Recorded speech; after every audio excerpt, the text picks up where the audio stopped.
Can you guys hear me?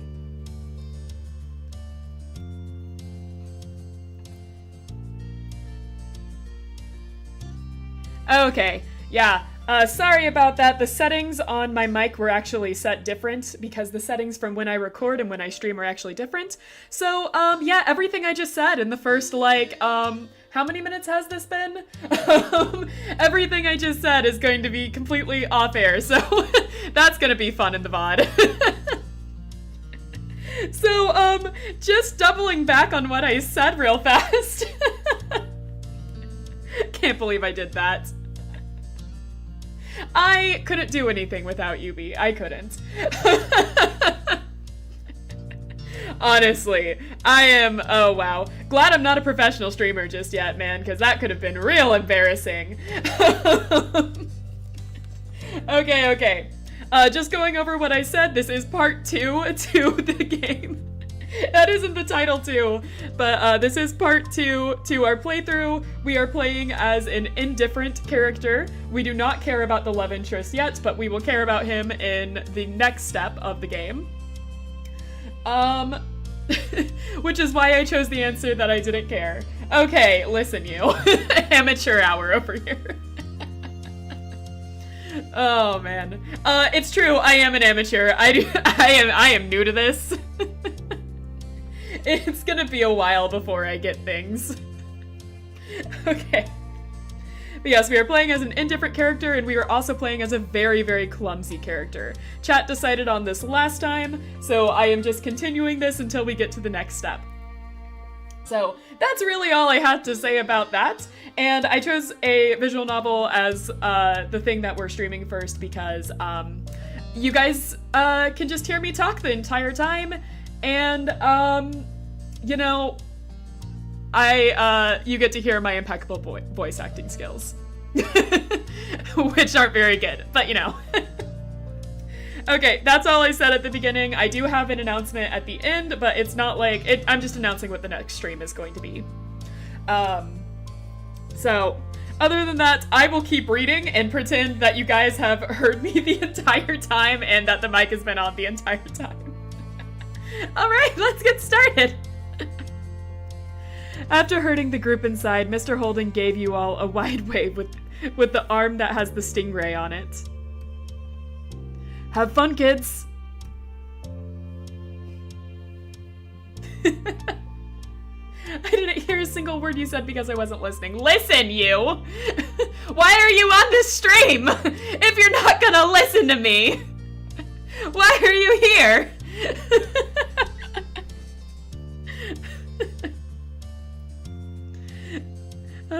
Stay inside with librarians, you hear? I wish I could watch you in action, but your poor old dad has to finish up some work. I got it. Though I'm sure that won't get in the way. Heck, I'd probably hold you kids back. There's pointedly no reply from his son over what was likely meant as only a joke. Cove's dad seemed to deflate a bit. I'll swing around again when this shindig ends. Yeah, you can go home now. Cove is... Yes, it's not our dad. That is the other guy's dad. This is Cove's dad. Yeah, we have 2 moms. We don't have a dad. And Cove is just very, his replies are just so dead. Yes, we have 2 moms, B. We definitely have 2 moms. We call them Mom and Mommy. 2 whole moms. That's right.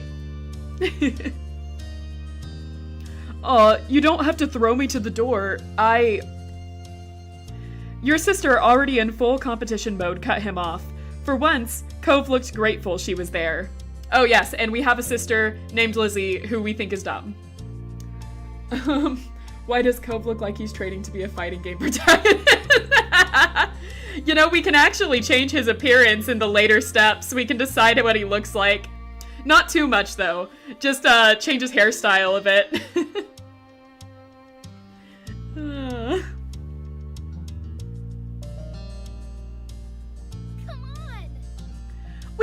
go find a table, Mr. Holden. You can talk to Cove after when we win.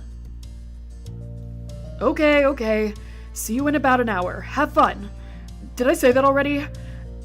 My advanced age is really catching up to me now. Bye. Bye, Dad. Bye, son. The four of you watched him shuffle out of the library, glancing over his shoulder at Cove more than once.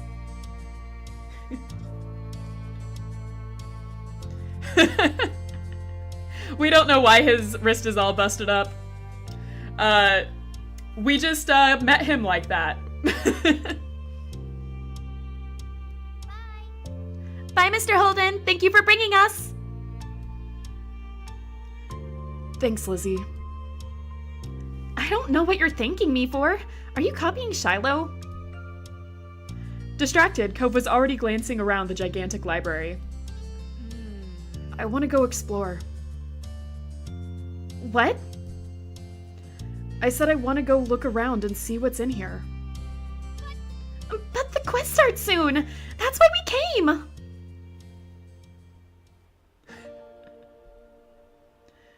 Wide at the first signs of conflict, Shiloh's eyes darted between Lizzie and Cove. Then you can do it without me, right? You don't need a bunch of people. Didn't your dad say to stay with the librarians? You shouldn't go somewhere by yourself. Cove leveled an unimpressed stare at the both of them, then his eyes met yours. Let's see. Alright, what do you guys want to do? Should we actually go with the quiz show, or should we do our own thing, or should we follow Cove? Like I said, we are indifferent towards Cove. You know, that is a thing. We are indifferent towards Cove, currently in our childhood. Quiz sounds fun, but I did select that we didn't really care about it. And I think we can just go off by ourselves. Explore. Okay, V. Let's, I'd rather go exploring. Seriously? Cove looked surprised but happy at the same time. If you were going to be honest with yourself, it wasn't like you to outright do something you knew Lizzie would be mad about. Ugh, fine. Let's go, Shiloh. Okay. Her arms folded. Your sister stormed off. Shiloh had to race to keep up with her. She cares a lot about that. Oh, don't worry. We're both still indifferent about each other, B.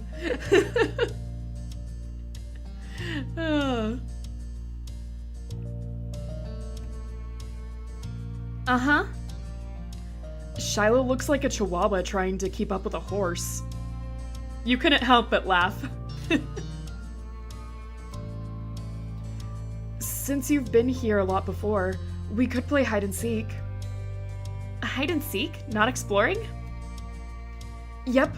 If I'm searching for you and you're searching for me, we'll really have to look at everything. You weren't entirely sure of how effective that would be, but couldn't say he was totally wrong. I'll hide first. Decision made, Cove took off towards the back of the library. I wonder if we can just not look for him. I wonder if we can just decide not to look for him. It's so mean.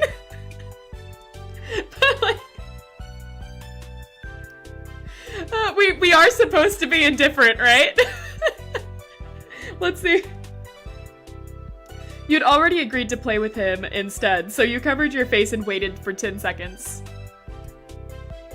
When you looked up again, he was nowhere to be seen. You glanced over towards the way he went. Cove hadn't had much time to hide, but he was already invisible. The place you decided to check was...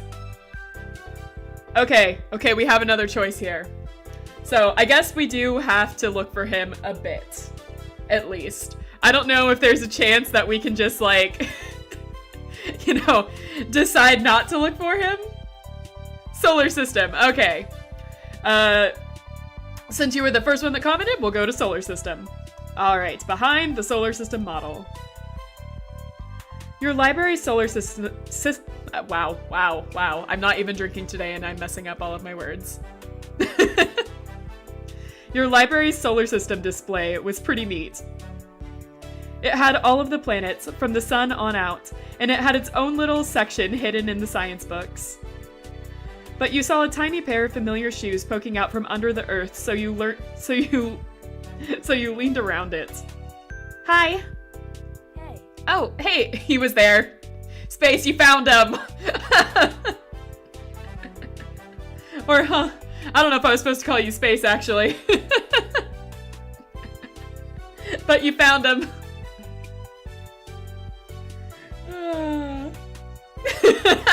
You can't avoid him.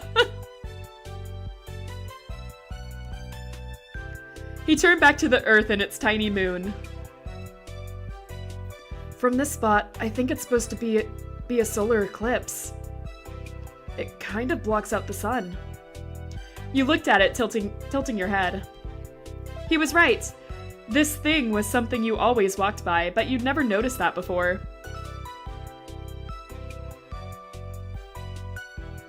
Hide and seek did seem to be working out for finding interesting things. Okay. Your turn now.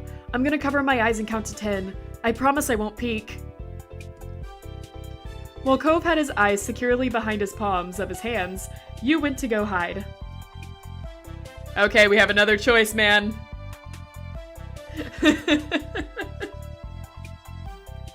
Alright, let's see. We want not to be found by Cove, right? That's like the thing. We're trying to avoid him. Oh man. I don't think there's like perfect options here for like hiding. So this is just going to be a, what kind of books does Rain Sky like? You know, what kind of things does Rain Sky like? Fruit. Under the giant piece of fruit. Well, sure, why not? Nobody had any idea why there was a giant peach sitting in the corner. It had something to do with a book about a kid named James. Have you never read James and the Giant Peach? Is that not a popular children's book or movie? Is there really a generation that hasn't, like, seen that? Just me? Huh. It had something to do with a book about a kid named James. Lizzie had said once, but you've never read it. The huge sculpture mostly just took up a lot of space, but you could wedge yourself in next to it and hide carefully. Sure enough, it took a little while for Cove to find you. Aw, he found us? Aww. No, what is it? Read it! Look it up! I'm not Google! Long enough that you'd gotten tired of sitting hunched up. You won this round, and were ready to come out. Cove smiled when you stepped into the open.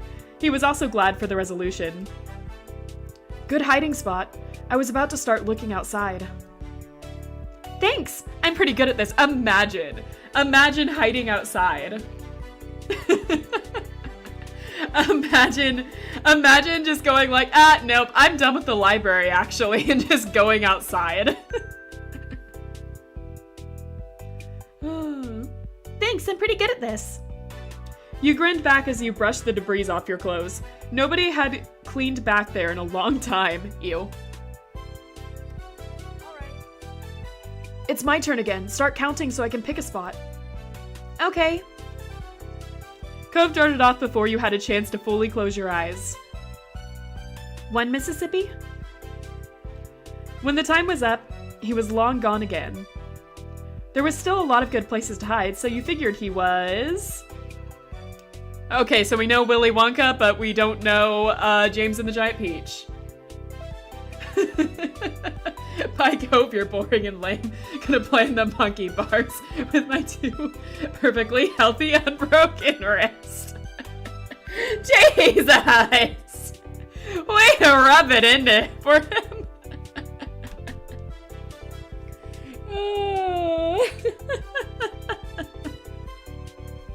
All right. Well, since we're on this roll, let's go with Willy Wonka. He must be next to all the Willy Wonka statues, you thought, and you were right. Okay, wow. All right. We're a little too good at this, actually. Cove was standing there looking at them. You must have missed him in the crowd at first sight. I wonder if, like, no matter what we press, actually, we run into Cove. That wouldn't entirely surprise me, but, that does ruin my plans of trying to be just completely, indifferent towards Cove. But he wasn't really hiding at all. Oh, hey. These are creepy. The statues were made of brass. Lizzie had told you once. Apparently, they were all the kids that had gone to Willy Wonka's chocolate factory. Charlie Bucket, Augustus Glump, Veruca Salt. I was gonna hide here, but they're too weird. He got freaked out by the statues. What a wimp. Let's keep playing. Imagine the librarian watch two small children running around the library and touching all the props and statues, giving them the stink eye. Right? I can just imagine. I think later on, when we get part-time jobs in this game, we can actually choose to work at the library. Just, I love to imagine the librarian going like, you.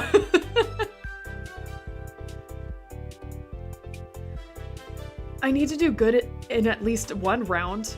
The odds are not looking up to you, buddy. Yes, we can get a job later on. We can be unemployed. That is something we're allowed to do. He put his hand over his eyes, but before you could run off again, a librarian approached the two of you! Oh no! Oh no, we were caught!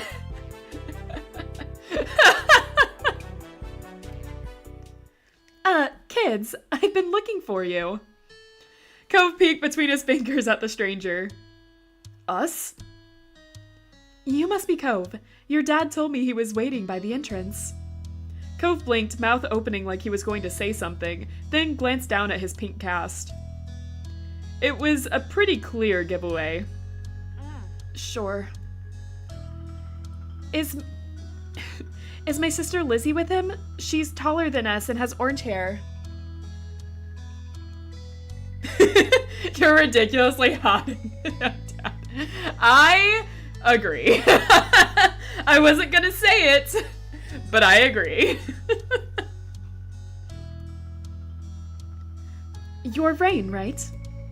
You nodded. Phew, I found both of you at once. That's right, she's with him. And the little guy with freckles. He looks like he should be the subject of a dating sim. I agree, man. I agree. I saw him and was just like, aw, crap. We're supposed to be focusing on Cove. I mean, we are like 8. We're supposed to be like 8, but like, oh man. He's attractive. Come on, let's get you reunited so we can close up for the night. Ready to go home, you and Cove followed him up front, where the ragtag group of family members in Shiloh were all waiting. We don't have to get a job while we're 8. No, it'll be later on. This game goes through generations, so we're gonna grow up. I think in step 2, we are like 13, and then in step 3, we will be, I think around 18 or 19. And we'll have a job in step 3. Well, maybe. We can be unemployed too.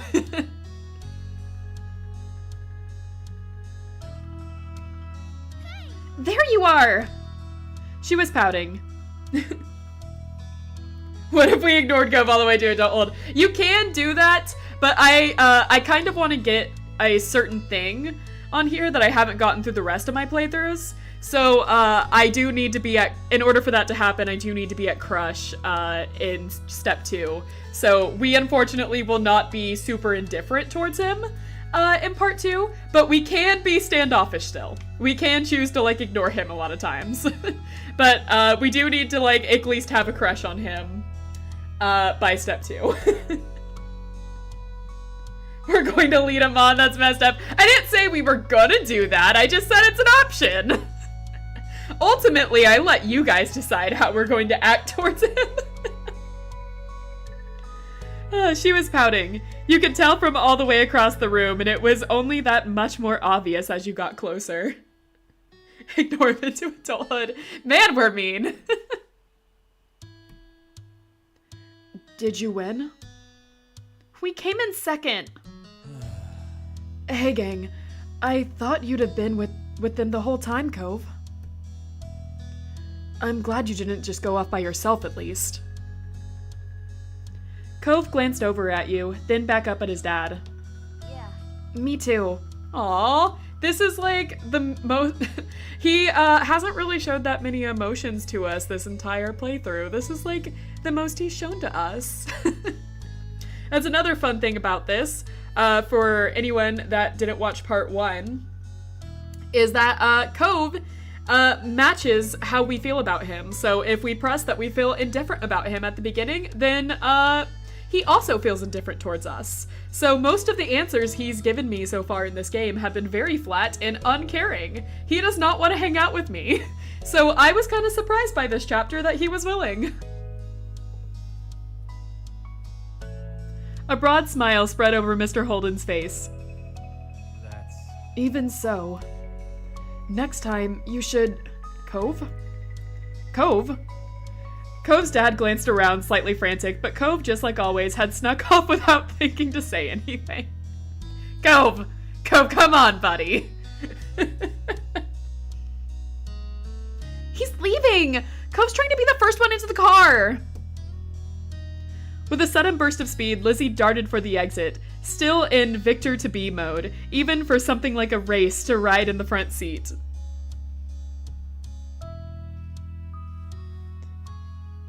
There was nothing else for the three of you to do except to head after them, pretending the librarians didn't notice all the commotion. Though Lizzie had been victorious in claiming a window seat in the car, you could tell by her crossed arms and occasional pout that she still had not forgiven your betrayal. Oh, get over it, Lizzie. Cove hadn't been happy that she'd shot past him at the last second, and that he'd had to sit in the middle between you and Shiloh. That's what you get, Cove. That's what you get for leaving everyone behind. Did you say you came in second place? That's some good going. No, it's not. She levied another glare at you from over her shoulder. Sure. Striving to improve is good too. That makes Rain the winner in your family. You wriggled in your seat, hiding a smile behind your hands. What? Rain kept finding me in our game. I lost.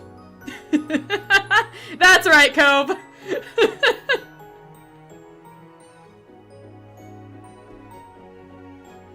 I could have done better if we had more time. A hide and seek with just you two? That doesn't even count as winning. Why not? It's not special. There's no judges or prizes.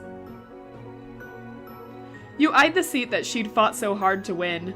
That wasn't much of a prize either. Dad? Yes? You could see Cove's dad's eyes in the rearview mirror, suddenly attentive at his son's call. We need a prize. Hey, Dad, I need a prize for hide and seek. Hey. You know, you wanted us to do that contest earlier and we did it and we just played our own game. Hey, we need a prize for that. Oh, as a matter of fact. Mr. Holden focused intently on the road ahead, as though a suitable reward to please Cove might appear before him. Right. The big thing on the flyer for this was the chance to get a free pizza coupon, wasn't it? How about I call up a takeout place and we can have pizza at home for dinner? Haha, yeah, Cove's dad is good. Lizzie huffed, pulling her arms closer to her chest. Is Mom even gonna let you take pizza from Mr. Holden? We'll see. I'll ask her. I'll talk to all your moms about this. Pleased, you smiled as you stared out the window at the scenery whizzing by. Thanks, Mr. Holden. Yeah, thanks, Dad. You're welcome. I do what I can. But you really should have stuck with the group. The quiz would have been fun. That was the plan when I dropped you off. We stayed together and didn't leave the library. I'm glad for that. I am.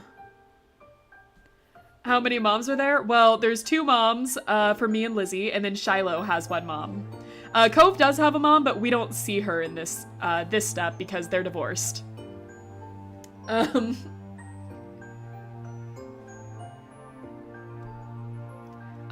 Well, there's a lot of trouble you can get into, even if you do have a buddy along for the ride.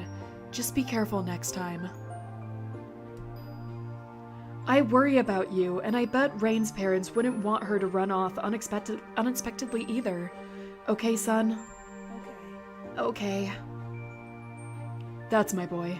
Now, enough gruff from your old dad. Let's decide what kind of toppings we're gonna get. Pepperoni! Sounds good. Anything else?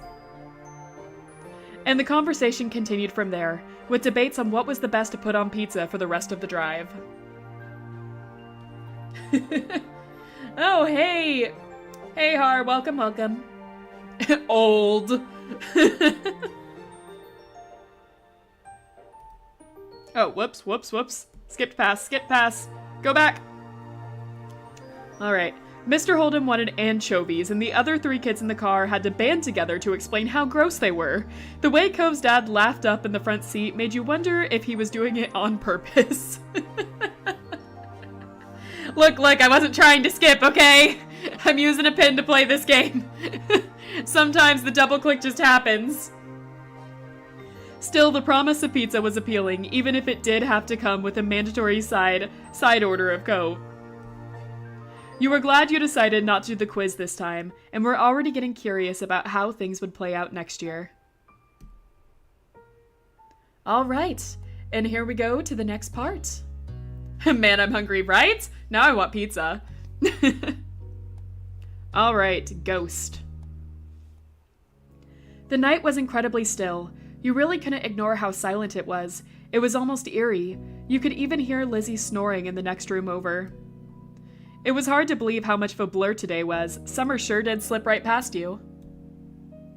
You flicked through the moments like pages in a scrapbook as you laid in bed. You thought a lot about what adventures you could have tomorrow until sleep started to catch up to you. Then you heard something scrape against the window. It wasn't that uncommon for the wind to push a tree branch against the glass. Summer breezes were the worst sometimes. But the more you tried to ignore it, the louder it seemed like it became. It was like something was trying to get your attention. You lifted your head off the pillow to get a better look. Nothing was there. Nothing you could see, at least. Let's see. Well, we have 2 options, guys. Just go back to bed, or we investigate. I feel like I know what both of your answers will be. However, all right, I was gonna say the one that okay, never mind. I thought that Harley over there was going to say to go investigate, but apparently we're going back to bed. So that's what we're doing. I mean, we are playing as an indifferent character right now, so back to bed. It was just our imagination. You tried again to close your eyes and go back to sleep. But the unknown scratching sound didn't stop. It left your heart pounding. Well, we have 2 options again. We can go get moms, or we can ignore it. Or that's not ignore. That's not ignore. I didn't mean to say that. We don't ignore it. Okay, moms, we're going to go them. Your nerves were wound tight, ready to burst. Sleeping like this was not an option, and neither was waiting for whatever it was to make its next move. You took a deep breath, then cast the covers aside and leapt out of bed. You were out the room, down the stairs, and into the still, brightly lit safety of the living room in a matter of moments. Are you okay? Rain, what's wrong, sweetie? Your entrance had been swift, but it had not been silent. That was good. Your moms hurried to your side while you were catching your breath. The TV show they were watching continued to play in the background.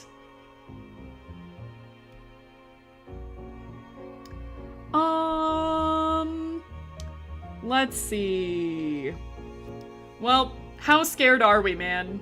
How scared are we? Hey, Bear over there? Hey, Bear, no thirsting over the moms. Hey, this is our mom, okay? Okay, no thirsting. You're not allowed.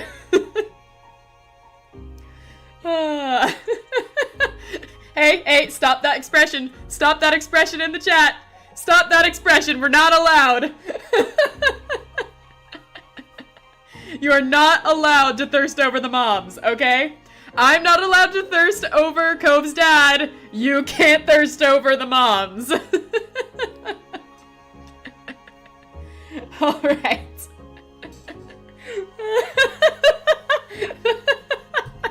I'm losing it over the expressions right now. Okay, guys, how scared are we? We're supposed to answer that. She's not my mom. I can do what I want. Hey, neighbor kid, stop thirsting over my mom. Okay.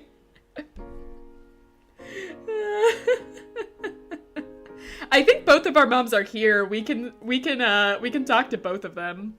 All right, let's just say we're scared. We're really scared. Moms, I need you. You reached for the closest parent and clung to her for her dear life. There's a loud noise coming from the window. Oh, did it frighten you? Yeah. Mommy crouched down and held your hand, and Mom wrapped her arms around you. You felt the concern slip away. Nothing bad could happen while you were with your moms. You alright with that? Why don't the three of us go upstairs and check together? We'll see what's causing the racket. There, you get to see. Okay, stop thirsting over my mom's, Bear.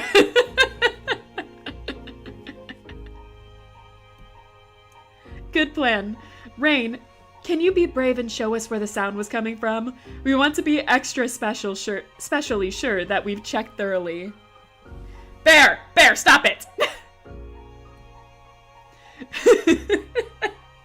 Harley, stop it. Bad. I need a spray bottle asset. Oh, you're not allowed to be thirsty, okay? Control yourselves, heathens.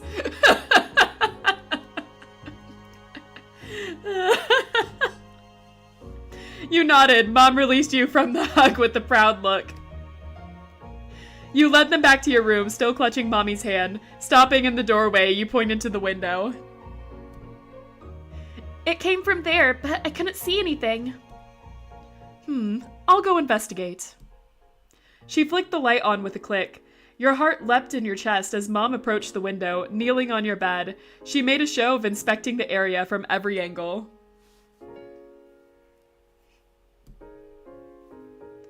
I don't see anything either. Something was there, I heard it. All right, you and Mommy stay back and I'll keep looking. I have to go outside, but it'll be done in a jiffy. She's the brave mom. Got too thirsty, stream crashed. No. No.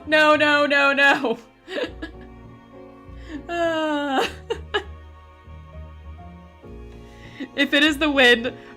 God, I can't do the voice. I'm laughing. Okay. We're being serious. If it is the wind, we'll have to do our best to sleep through the sounds. If it's something else, it won't be there for much longer. She winked at you and punched one palm with her fist at their other hand. Mom looks a little evil, right?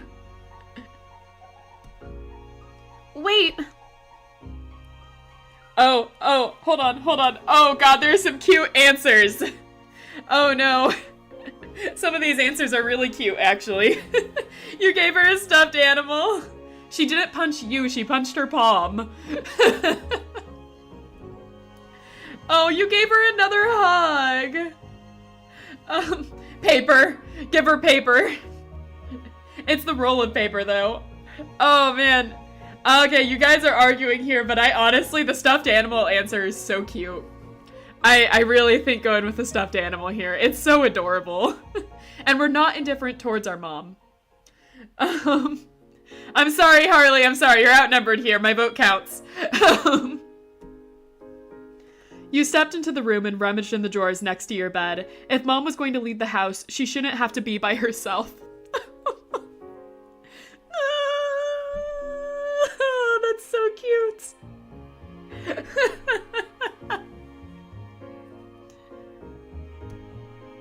They'll keep you company. Smiling, Mom accepted the teddy bear as her guardian. Thank you. I'm sure they won't let anything happen to me. I'm losing my mind of how cute this is. It's so cute. Mom then boldly left your room to put an end to the mystery. You scurried back to Mommy, who brushed your hair reassuringly. After a little while, your racing heart began to return to its normal pace, and your eyelids grew heavy. It's okay. You might be comfier back on the bed. I can keep watch. Okay. Let's get you all settled in, nice and safe. Mommy made a nest of pillows and cushions, which you eagerly snuggled into. Your head was elevated, so you could see the window. At least, you could when you kept your eyes open. Mommy sat beside the bed, still stroking your hand. Mom and I can take care of this. You just worry about getting enough sleep for tomorrow. I know it'll be another big day.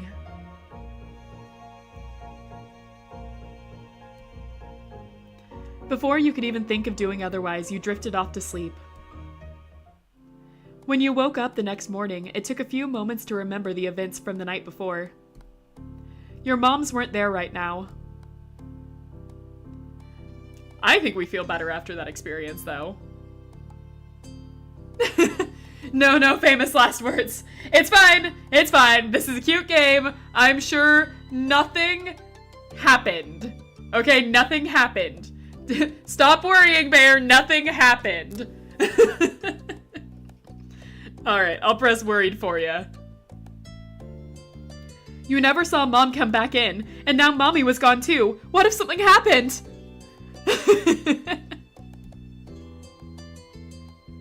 You jumped out of bed and ran down the stairs, finding your parents already seated in the dining table.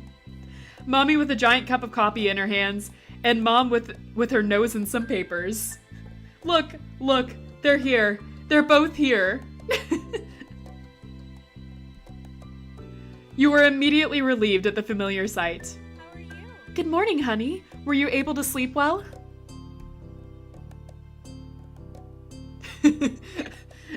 Okay, are we indifferent towards our moms? How about it?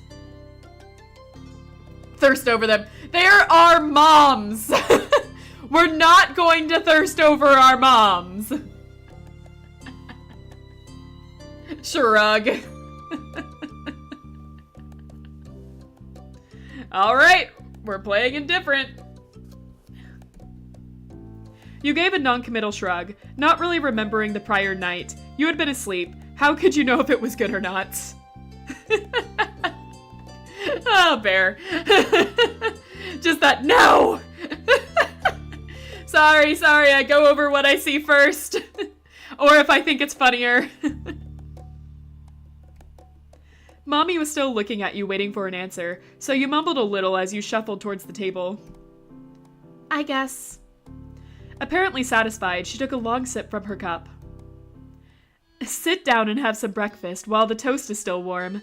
What kind of topping would you like? Jam. I like jam on toast. Sure. Mommy slid the jam over to you, and you dug in, grabbing a slice of toast and spreading the sweet-smelling glop over it. After breakfast, you decided to take a walk to the playground and get some fresh air. As you headed towards the playground, taking off your shoes so the soft sand squished between your toes, you spotted a familiar head of green hair. Oh, right, Cove is in this game, isn't he? Not gonna lie, I completely forgot about him for a little while. Cove was sitting on one of the swings, but he wasn't swinging at all, and when you moved closer, you noticed that his eyes were closed. Oh, this guy. That's right, Bear. Oh, this guy.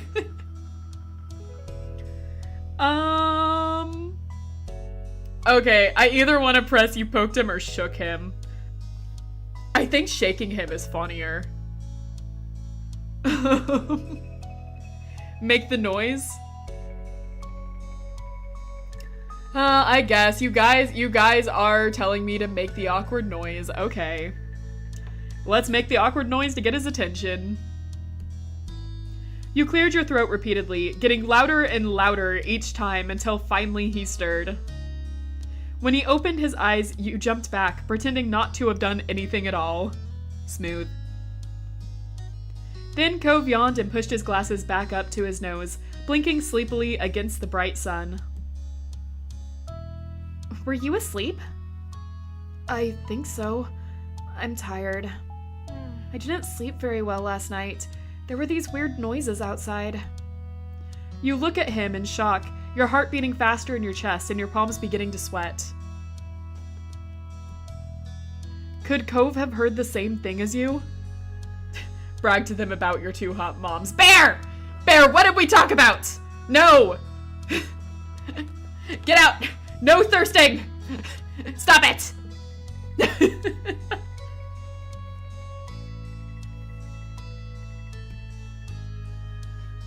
What kind of noise?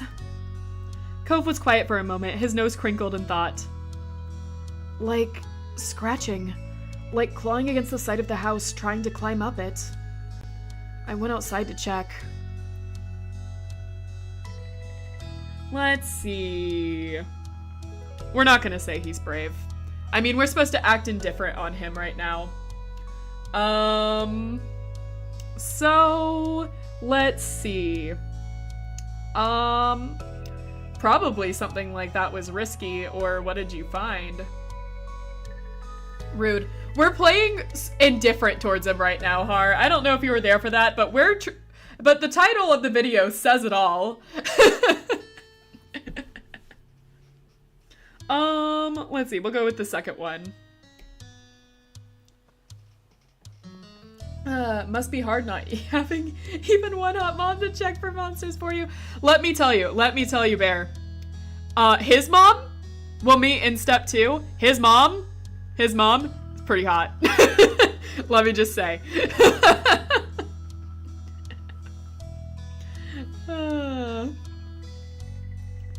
If there was a monster with claws, that's not Cove. Sorry, hold on, let me switch voices here. If there was a monster with claws, what were you going to do? I would have run away. Don't say things like you're my dad. Someone is just biased. Yes, but where is she? Not checking for monsters. True. She's, not in the picture right now. Divorce, you know? His dad is hot, though. Yes, I do agree. His dad is hot.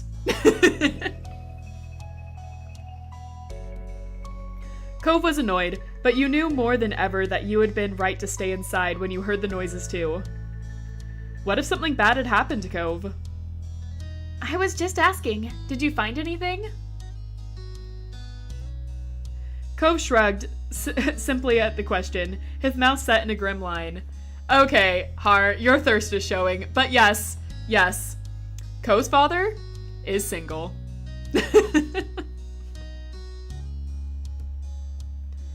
Nothing. Then the sound stopped.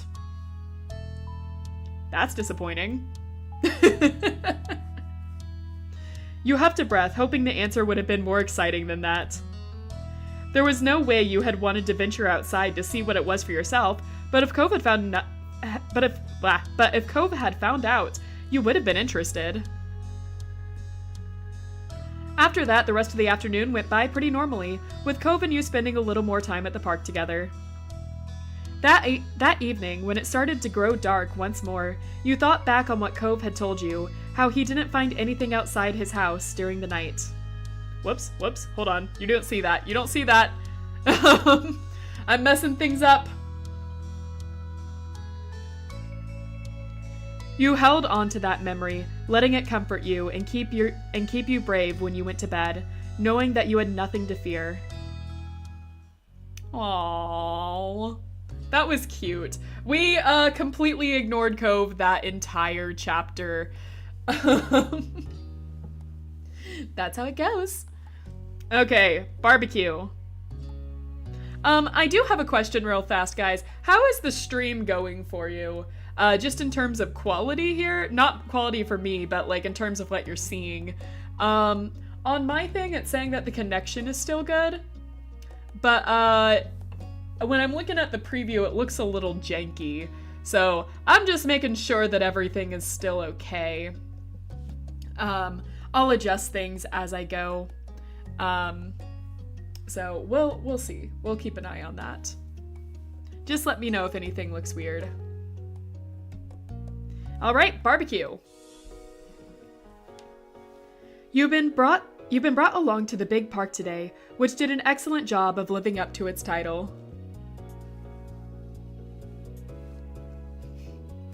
Okay, you guys, bring back the moms, bring back the dads. I can't control what happens, okay? The park near your house with its lonely playground I can't speak.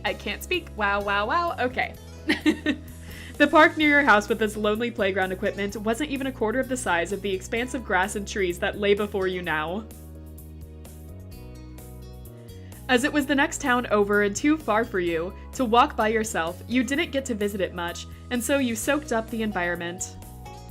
Another difference between this park and the one in your neighborhood was that this one had visitors other than you, Lizzie, Shiloh, and Cove. They should just scrap the kids of this novel and make it about the hot parents. Listen!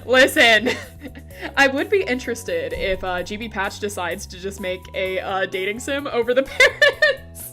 They designed some good-looking parents.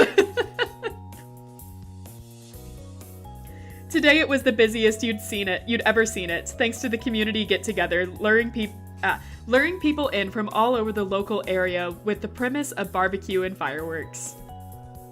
Your family and Coves were just two of many, which seemed like a dozen of cars were parked up already when you had arrived. Wow. Okay. I'm not speaking well now, okay? Hold on, I'm gonna take a drink of water. Alright. You saw Cove hesitate as he took in the growing gaggle of strangers. By your mommy, Lizzie bounced on the balls of her feet, barely containing her excitement. Let's see. We're playing a nervous character, just for the record. We get to change it once we get older, but I am going with original chat's decision to make our character very nervous, but also very reckless. So, with that in mind, fireworks! I agree. But we are going to be nervous. So we are going to go with the first one.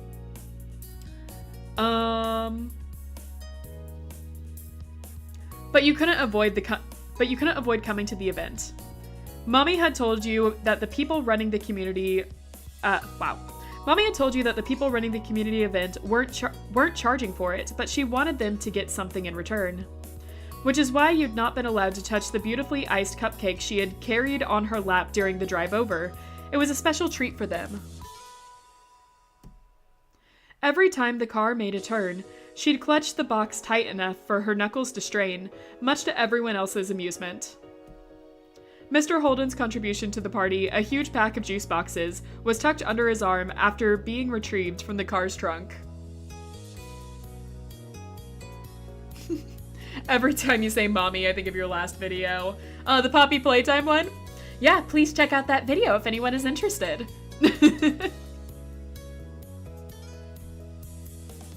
You bet there had been so much dramatics around the cargo getting here in one piece, but the boxes did lack the beautiful shimmer of Mommy's treasured cupcakes. Okie dokie, everyone all set? Should be. Cove, did you put sunscreen on before we left? Oh god, that sounds like exactly like every time I go anywhere. Every time I go anywhere, just like always hear it from my mom. Did you put sunscreen on before you left? God, put sunscreen on. Why didn't you put sunscreen on? Sunscreen! I get it. I'm like super white, but Okay, Bear. Okay, Bear.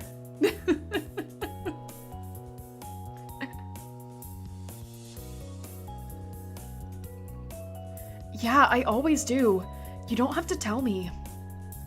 Mr. Holden deflated, his attempt at caring for his son rebuffed, but he triumphed with a smile.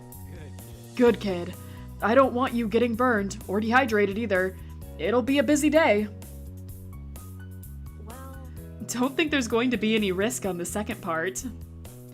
Mom nodded at the table up ahead, laden with all kinds of food and drink. She was right, there was plenty to go around. The parents headed over with you, Lizzie, and Cove trailing after them. A bunch of grown-ups were clustered around there, chatting, but you were more intrigued by what was on the tables. Some of it was familiar, chilled meat, sliced vegetables, big bags of chips, but there was a lot you didn't recognize. Your moms had said that you weren't to touch the food until they said it was time to eat. Okay. I know I said we're nervous, but we're also a risky child.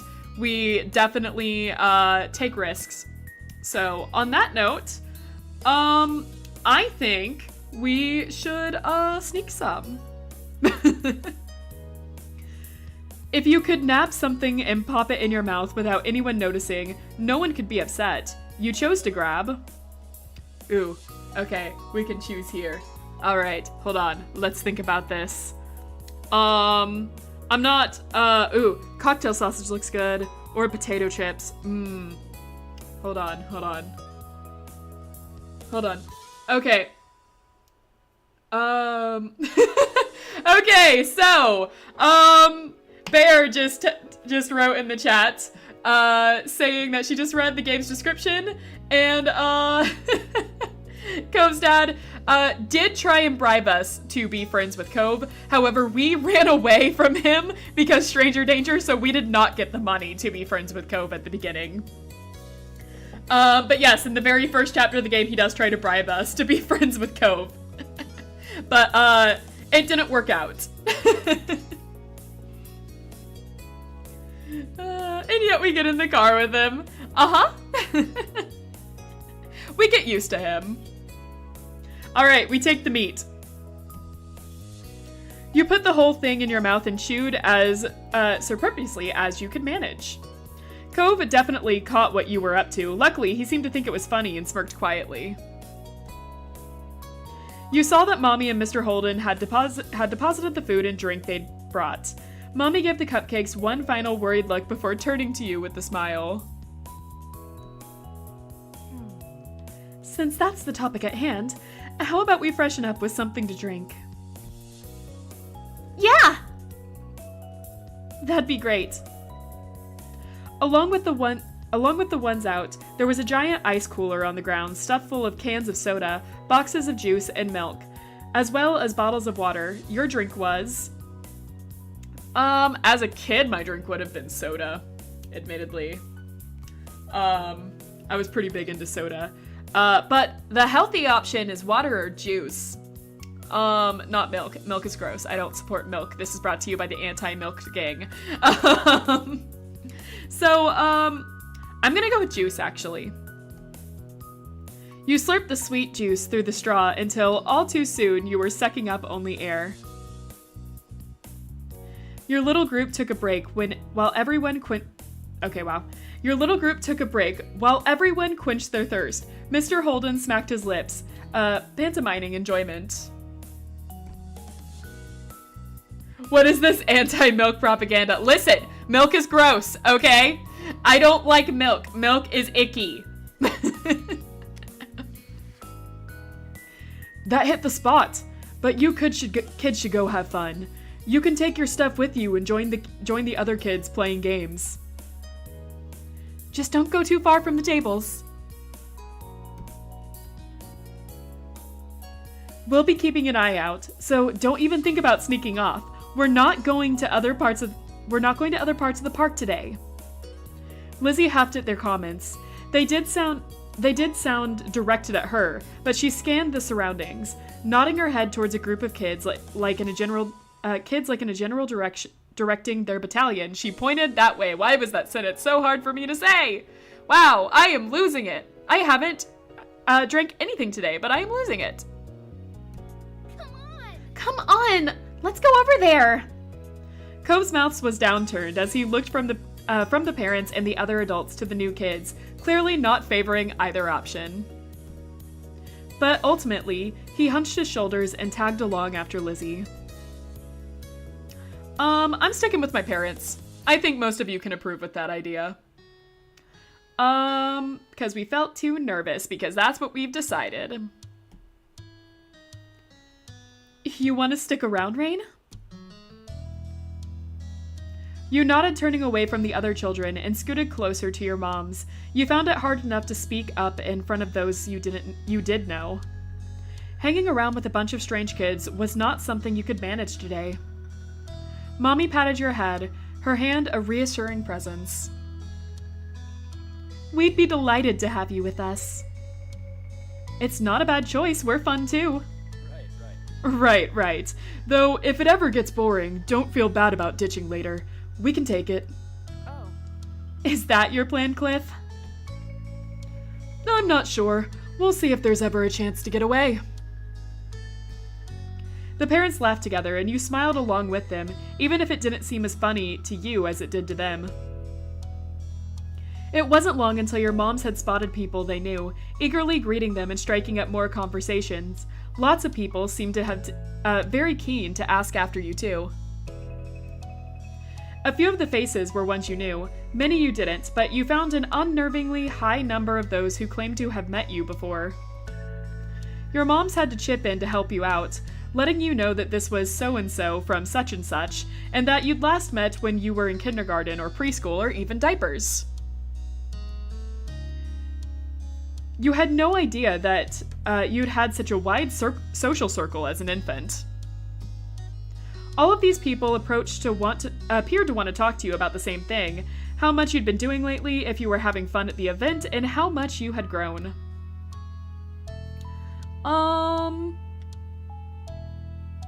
We continue feeling shy because we are a shy child. It was safest close to Mommy, who petted your head soothingly as people interrogated you. You kept your answers clipped, hoping that they would get tired of talking to you and leave you be.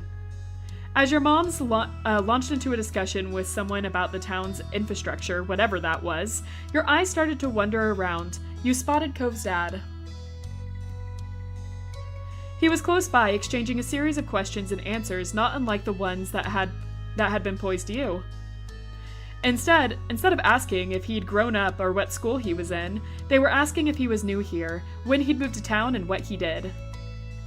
You felt sorry for him. At least you had your moms to bail you out and stick by when you needed, but he was facing the barrage of questions all on his own.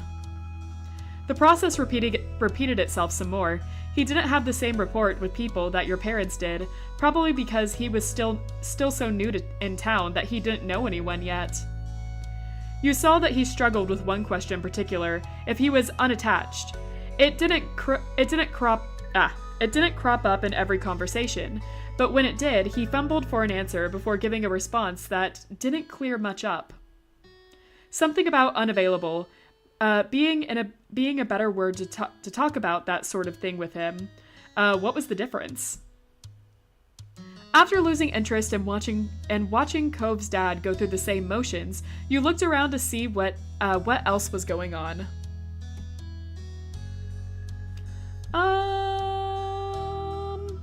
Okay, are we watching other people? Or are we watching a bird on the ground? I kind of want to go with the bird. I mean, who cares about other people, right? But birds are cool. It was a tiny thing about the size of your fist, but it was, valiantly trying to carry an entire slice of bread in its beak. Aw, cutie! The brown bird dragged it away from where the people were congregating over to a quiet spot in the shade of tree, where you watched its little beak nip at the bread as it feasted. Up above, the brilliant blue of the sky grew orange. As the sun sunk down at the horizon, coughing harshly, you were struck with the sharp smell of smoke. Oof! By the sound of that, I'd say they're starting up the grills for the barbecue. Mom called Lizzie and Cove back over to the group, and Mommy turned to face you. Are you all right, sweetie?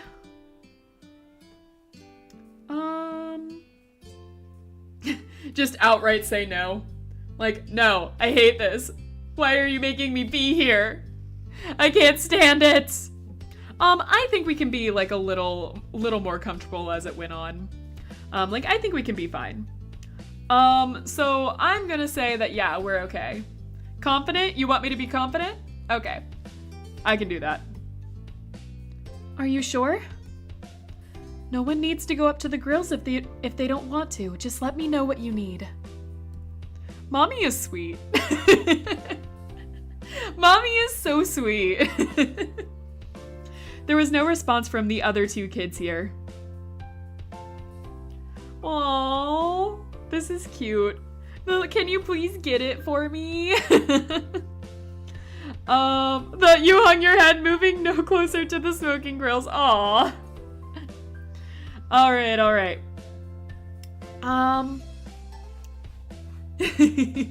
Yeah, she is. Okay. Do we want Mommy to get it for us, or do we want to go ourselves? Let's see. We are showing, character growth here, so I guess we could, do it ourselves. That is an option. So yeah, why don't we do that? Why don't we, get it ourselves? I can do it. All right, but tell me if it gets too much for you. The main thing being served is kebabs. You can have whatever you'd like on it. There's different meats and veggies. As you approached, you found the vast array of bits and pieces ready to be skewered and served up. You chose. Ooh, we can choose. Okay. I'm definitely putting chicken on, and beef, and shrimp, and pork, and onions, and peppers. I'm not big on zucchinis, and potatoes. Yeah, that's everything. I don't like zucchinis that much, I'm sorry. Zucchinis are fine, they're okay. Just not in the kebabs. Sounds good to me. The veggies will be good for you. Order given, you waited for the food to be ready. Lizzie headed towards you, having issued her own request. Hi again. You are glad that she hadn't teased you about sticking with your parents earlier. Though she could be bossy sometimes, your sister didn't mind that you weren't always interested in playing with other kids your age. As long as you still spent enough time with her, of course. I heard what you ordered. I'm getting a chicken kebab with all 3 colors of peppers. Noticing that Cove approached, she turned to him. What are you having? Why does it matter? I don't know, I'm just asking. I'm getting beef and shrimp and all the vegetables except onions. Lizzie hummed while evaluating his response. That's okay, I guess, but chicken is definitely the better one. Then you can eat all the chicken. I'm going to.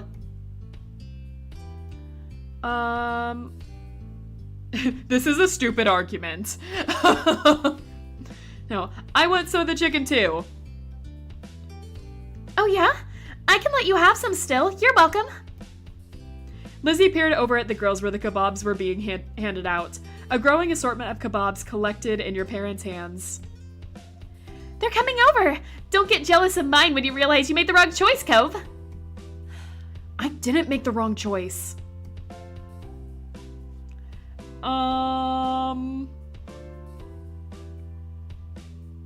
Oh, I was really hoping there would be an option where we told him he made the wrong choice. Since we're being mean to Cove in this round, I was kind of hoping there would be an option where we could, like, say, no, you chose wrong. My choice was superior. So on that note, there isn't a wrong choice. It's just what kebab somebody eats. The person serving gave your mommy one final kebab, then your parents moved over to rejoin you. Between them, they were carrying 6 kebabs, one for each of you, including Cove and Mr. Holden. We all get good food except for Cove, but he can't be blamed for that because he can't support the kebab with his teeth. You're really trying to, like, harp on him for his broken arm, huh? Poor Cove. The kid didn't stand a chance. We've got the goods. Cove's daddy is looking for a place we can sit. In the meantime, they began passing out the kebabs to the rightful owners. Lizzie smiled smugly as she received hers.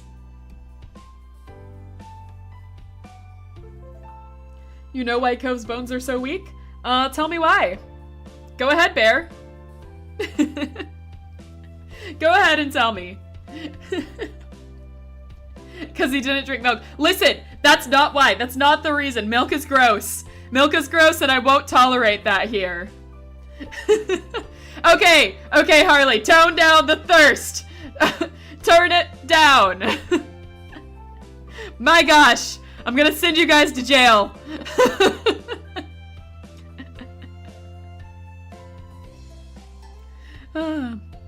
These are pretty big. Be careful not to drop it. Try not to poke yourselves with the ends either. They're sharper than you might think. Hearing that, you tentatively pushed the tip of the skewer against your finger. It felt like the point of a newly sharpened pencil. Though it didn't hurt your hand, you wouldn't want it scraping the roof of your mouth or jabbing your tongue. Mommy clucked her tongue. It would have been nice if the options were a little easier to manage and less messy to eat, especially for smaller kids. There aren't even plates for everyone, so we could set the food down for a second. True. That's what you get for the price of free, but we can't hack it, right? Lizzie nodded her head vigorously, clutching her kebab like a trophy. Your parents led you back to the tables. It was immediately evident why Mr. Holden had been sent to scout one out. The benches had quickly filled up with people with their food. Mr. Holden was standing over a corner section near the edges of the sitting area. He beckoned your group over to join him. You clambered onto the bench, taking care not to let your kebab slip from your fingers. Furthering along the table, Cove perched next to his dad, while Lizzie took the space next to you. Your moms passed the final unclaimed kebab to Mr. Holden. Thank you.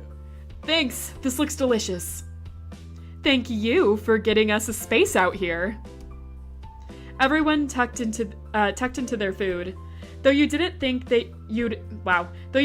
you'd used much energy standing around, you felt very ready to enjoy your dinner. Perhaps it had been the delicious smells that filled the air, along with the smoke that had so irritated your throat. Mr. Holden, what do you do? Well, I do a lot of things. Do you play golf? Only if you count mini golf. One look at Lizzie's stricken face confirmed that she did not.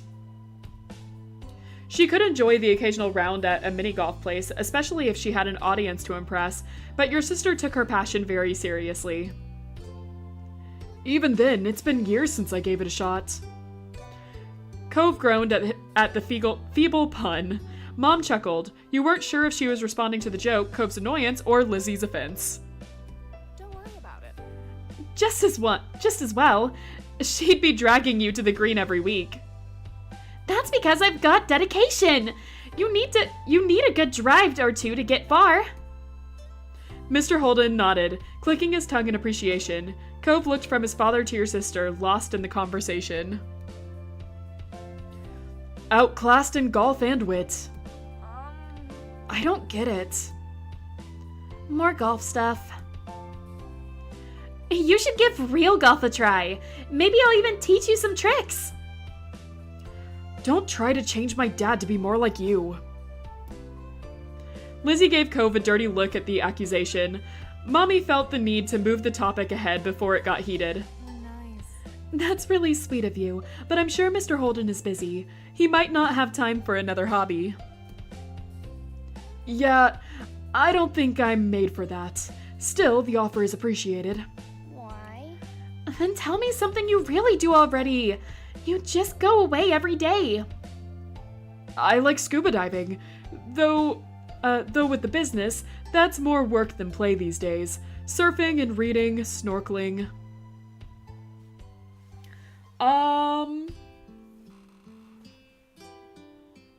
Wow, it's a good thing you live by the beach. He's a merman, yes. Secretly king of the ocean. Yes, I agree. Aquaman. Keep going, Bear, I love this. Don't I know it? I have nightmares about moving inland. No way. That's not a good joke. The sun had been setting when you'd got your food, and by the time you'd finished, night had nearly fallen. Your sticky fingers were the only remaining evidence of your meal. The kebab had been a great combination, more than the sum of its parts. The seasoning of freedom to choose every ingredient yourself was what made it something to remember. Rising from the table, Mommy held up her water bottle. Okay, now that the food is gone, and you've got to wash your hands. Okay. Rain, Lizzie, please hold them out. Lizzie complied, coming over and cupping her hands together in front of her. Mommy splashed some water over her fingers and Lizzie rubbed them together, working off any residue. Here. Mom passed her a paper towel and from her purse, and Lizzie used it to dry off her hands. Your turn, Rain. Well, we like Mommy, so we're gonna readily hold out our hands. Ooh, can you hear that? My cat is meowing at me. He's probably upset that I'm not paying any attention to him. Oh my gosh, I got jump scared. Okay, my cat just jumped up. My cat just jumped up on the table. No, Oliver, you gotta get up. I didn't know he was so close. He just jumped up. Okay, hold on. Okay, guys, I'm gonna, hold on 1 second. I will be back in a moment. I gotta like, get my cat out before he messes up my office. I'll be right back.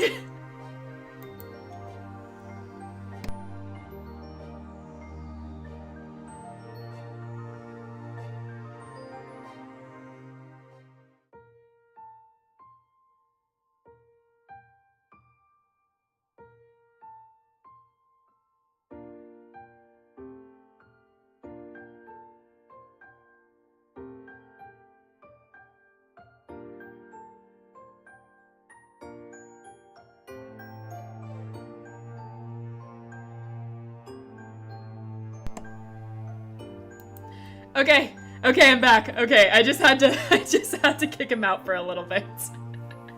Sorry about that.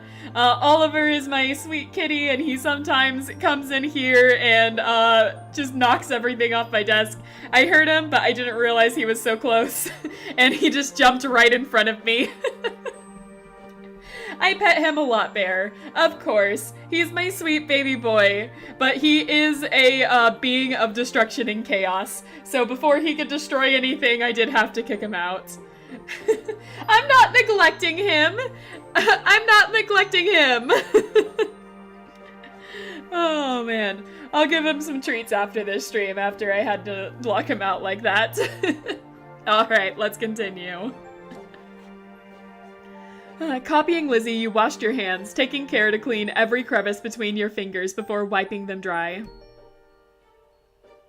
Nearby, Cove had taken his own course of action, wiping his hands on his pants and leaving a stain where his fingers had been. Mr. Holden shook his head. What a Neanderthal. I can't believe you, Cove.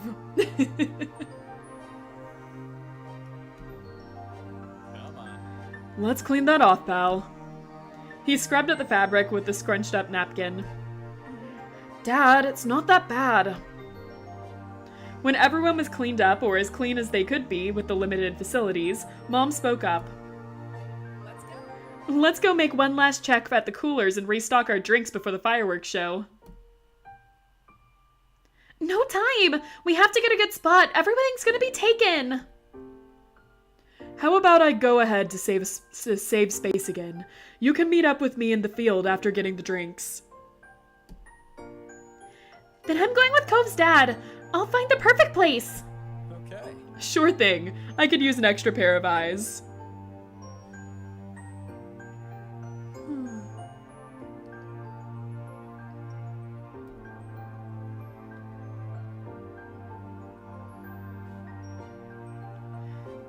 Mommy shook her head ruefully at Lizzie's even more enthusiastic than usual attitude. All right, me, Cliff, and Lizzie can go find a place to sit. Pam, Cove, and Rain, do you want to go get the drinks? Space with Hold on, I had to think for a second. What am I saying? Bear with the save me over there. No one's gonna get that joke since you're not going by space here.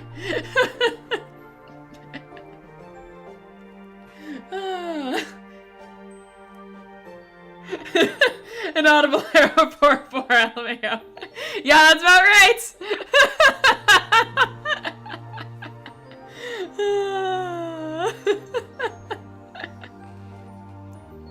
I had to compute for a little bit.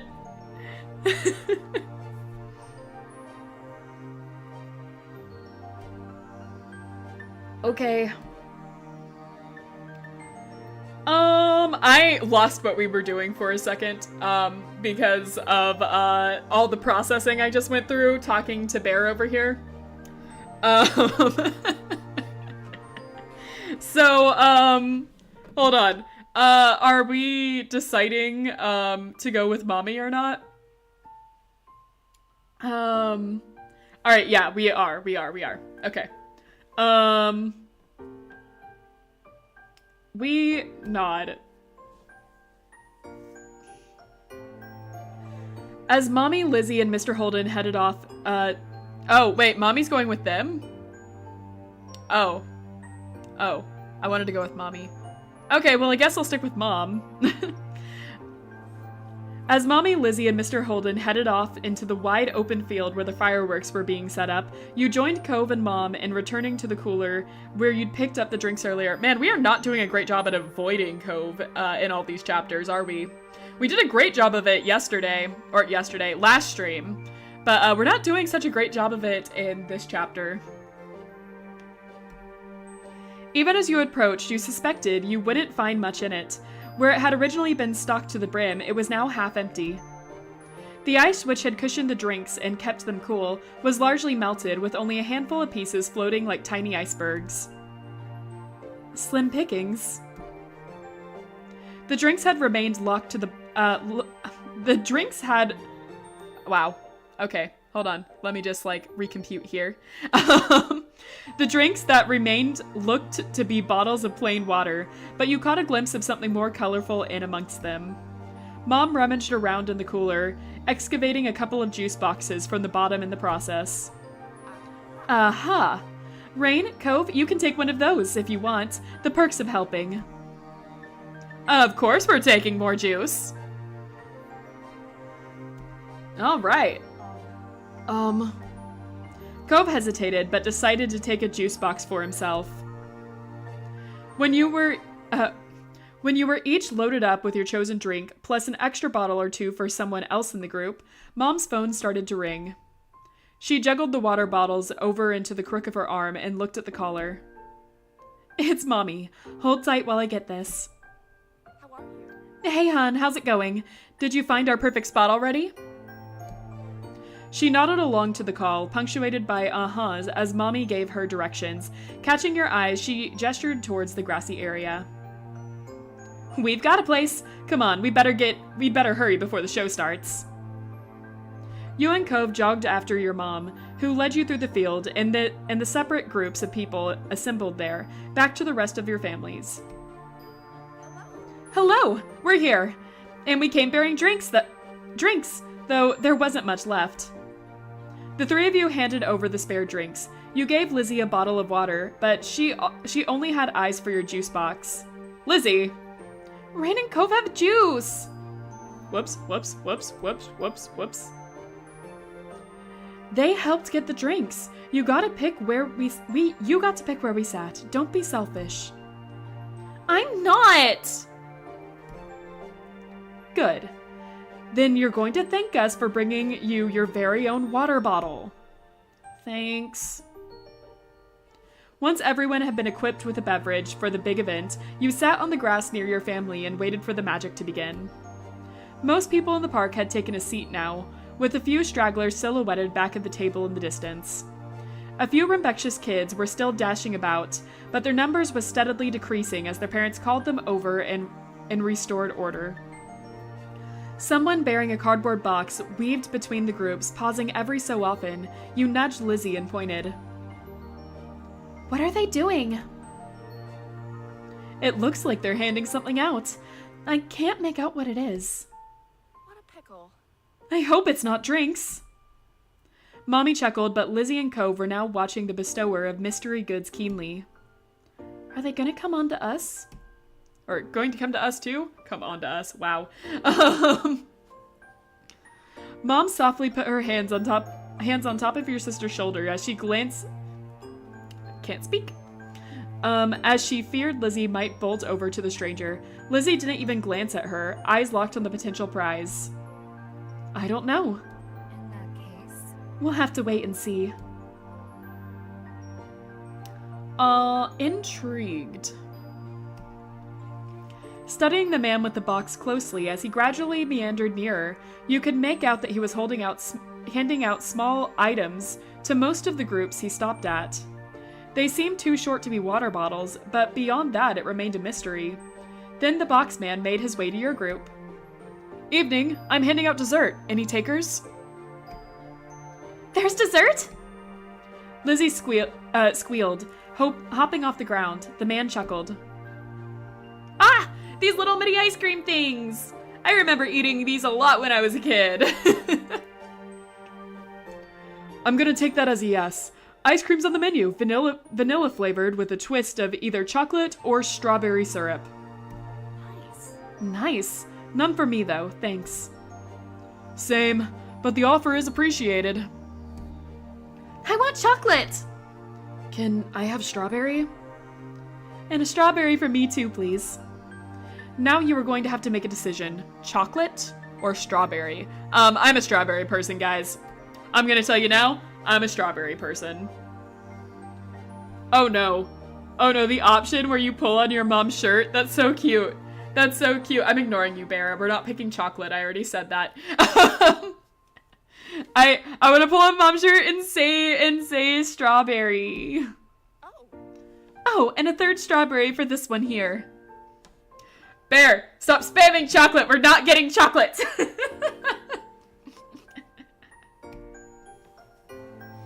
Dictatorship. I already told you, if I like the option more, I'm choosing it. This is my game. Get the game yourself if you want to choose differently. Reaching into the box, the man brought out the requested ice creams and tossed them out. It came packaged in a little plastic cup, complete with a wooden spoon stuck to the paper lid. The condensation wet your fingers in a pleasant way. Thank you. Thank you. Kids, are you going to thank the nice man too? There was a chorus of thanks. He cordially nodded and walked off to another group. The man couldn't spend much time with each group, considering how much he had to get to. You peeled back the tab that covered the ice cream and got right into your unexpected treats. You can't overthrow me, this is my channel! It tasted amazing. The strawberry tasted amazing. The strawberry ice cream that I chose and I got. Lizzie was definitely enjoying hers. Cove was too. Lizzie munched away happily, but it ultimately didn't succeed in monopolizing her attention. Eyes wide, she looked at her mommy and pulled on her pants. I didn't get strawberry. Can I have some of yours, please? See? See? Lizzie wants strawberry too. No, you can't. You're not allowed to, Bear. You're not allowed to, actually. That was the agreement you signed when you decided to be my friend a while ago. You're not allowed to unsub from this channel.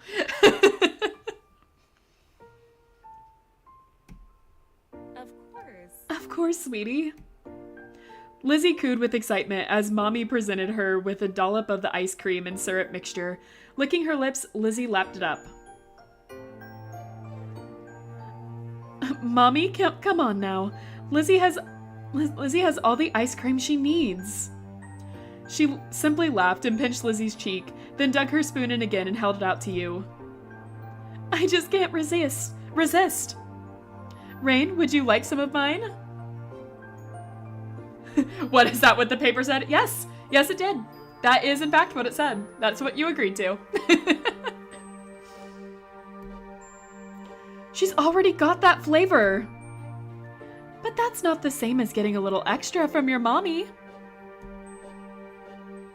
Of course we're accepting the bite.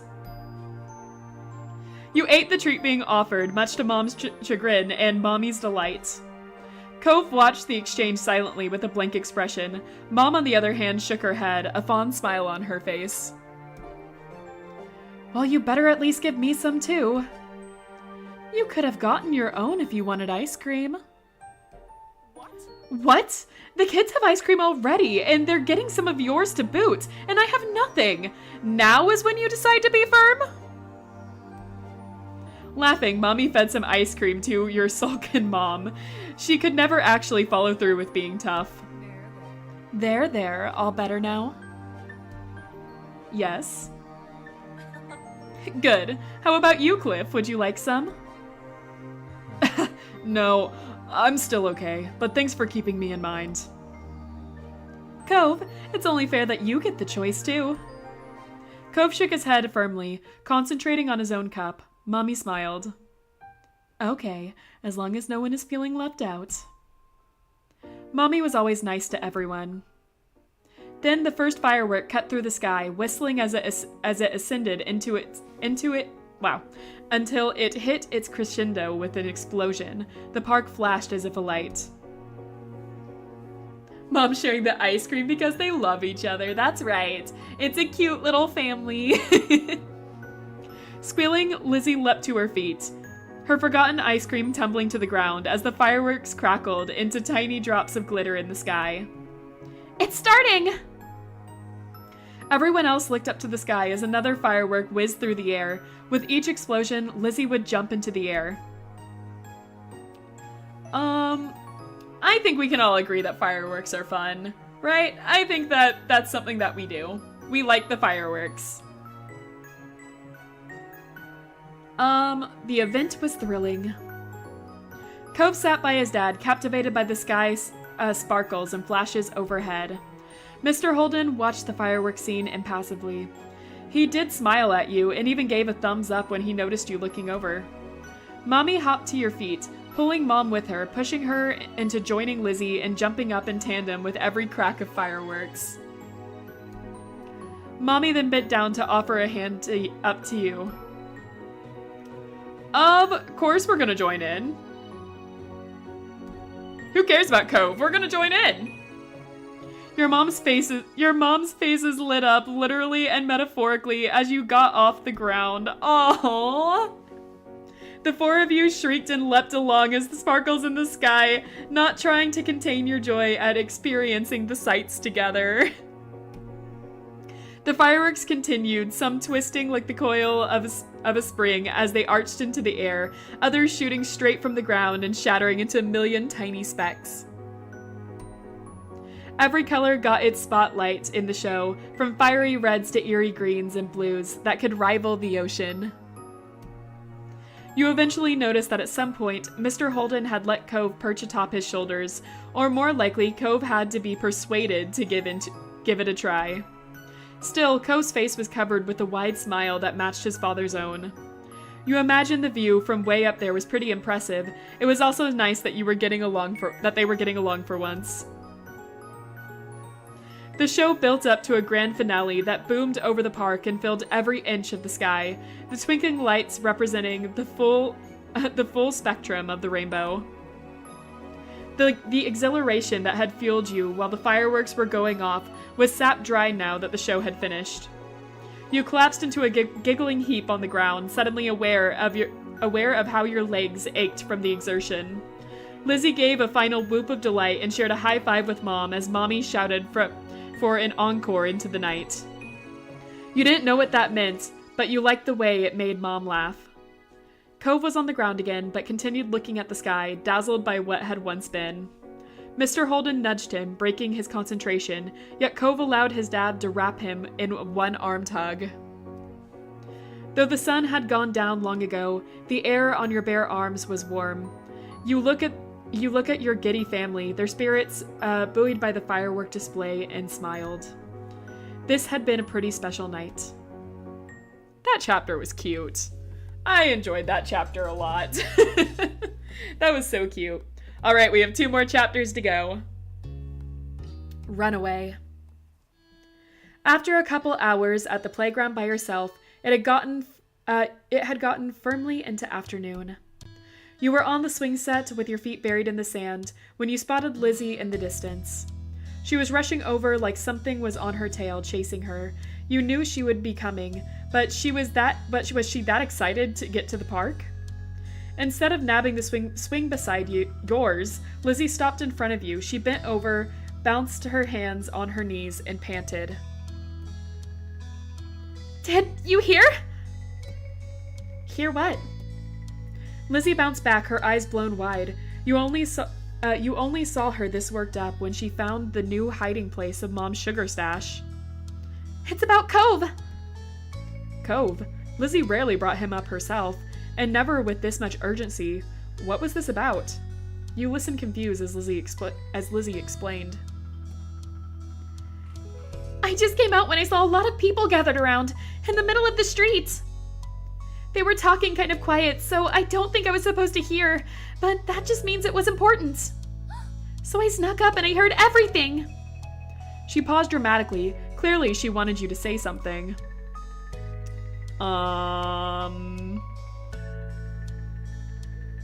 So? Seeing that she had your attention, Lizzie continued. Cove is missing! He left a piece of paper for Mr. Holden to tell him he was going away and would be gone for a long time, and no one's seen him since. Now they're searching the whole neighborhood. The grown-ups were even saying that if they don't find Cove soon, they'll call the police. The police? You had seen police officers around town now and then, but you had never talked to one before, much less dealt with them. It was an intimidating thought. Was Cove going to be arrested for running away? You watched as your sister began to pace in front of you. I know Mom said Cove was sad about moving here, but running away from home is crazy. Jeez. Where else is he gonna go anyway? Let's see. I'd go tons of places. Maybe not that. Maybe we should be like a little worried for him. I mean, like, he is not our friend, but someone we see like every day. But like, we don't know. Lizzie scrunched her face up, thinking deeply for a moment. Then she nodded and planted her hands on her hips, determined. I'm gonna look too. You are? Mm-hmm.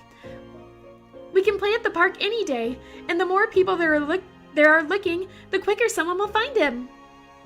Maybe I'll be the one who does. I'm the best at hide and seek after all.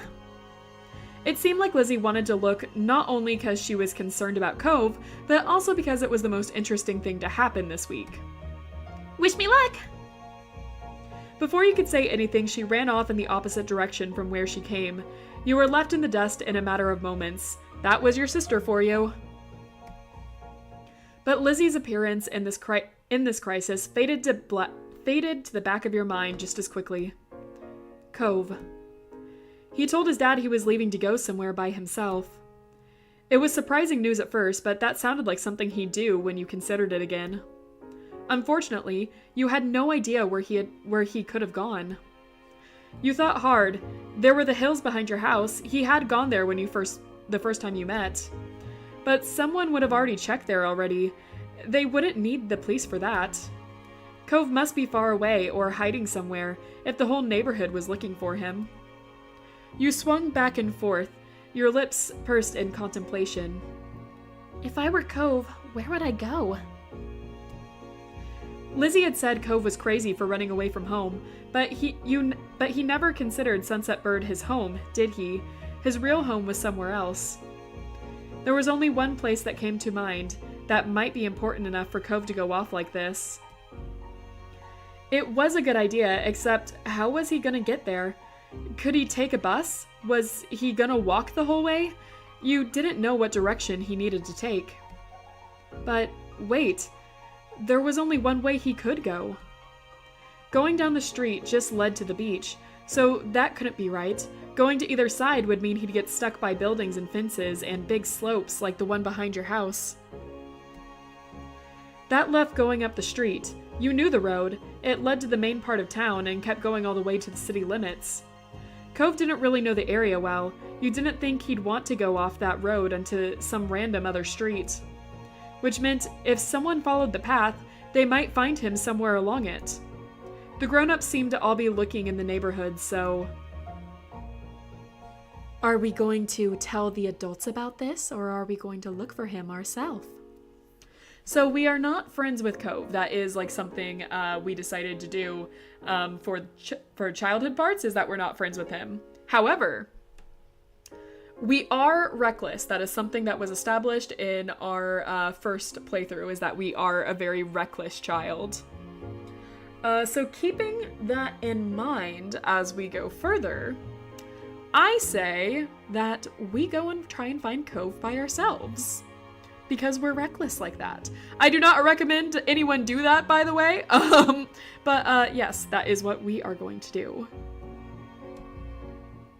You were worried about Cove and didn't have to bother anyone. Plus, you might be wrong. It was your idea, so you should be the one to check there. You rushed to where you had abandoned your flip-flops and slipped them on. They slapped against the sand as you left the playground. You went right up along the main street, keeping an eye out for Cove. No one else had the same idea as you. It seemed because you were completely alone there. You passed through the whole neighborhood, and then the next one over, and the next. Your worry festered like a wound the longer you searched for your friend. Just how far could Cove had gone? You kept walking. You even called out for Cove a few times, but you didn't see that familiar mop of green hair anywhere. After a while, the sun began to dip out of the sky. It would be dark soon, and there was still no sign of your neighbor. You weren't even in the residential district by this point. You had reached the central part of town. The area was at once strange and familiar. You'd been here before, of course, but never without your moms close by. They would drive you. Your footsteps slowed. You started second-guessing your decision to go by yourself. It wasn't like you knew for sure where Cove went. Cove? You shouted his name a few times, as you had done periodically this entire time, but there was nothing. Maybe he's not going this way.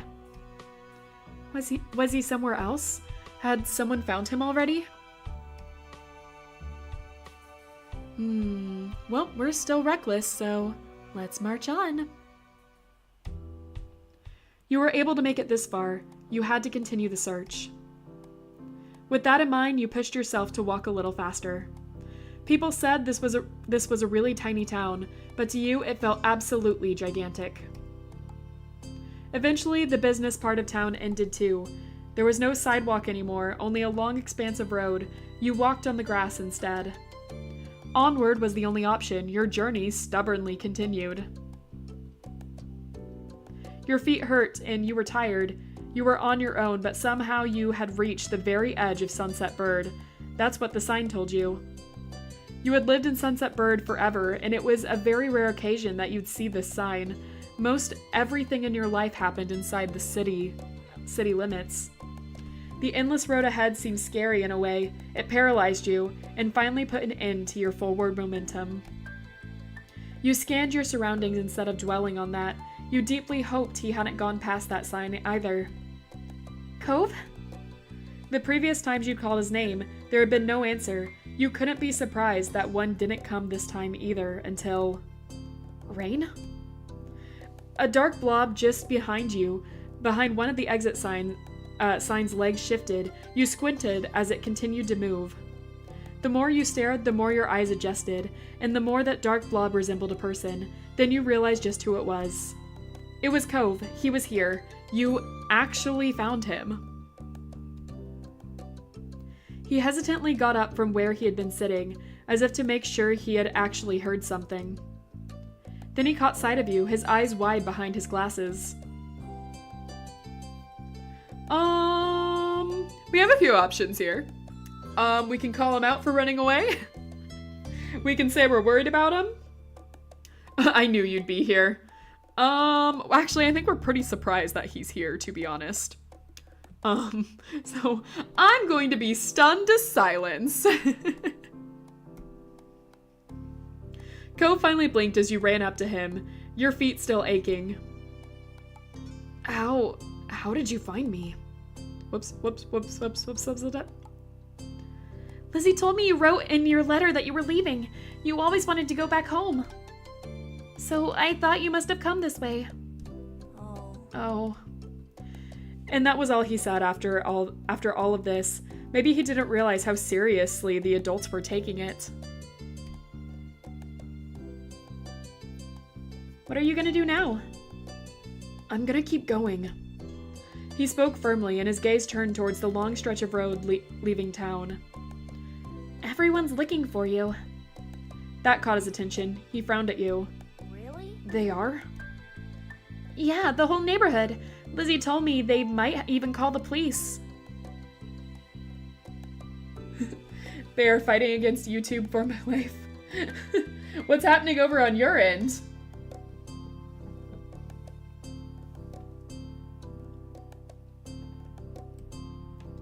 You might even get arrested. What? Why?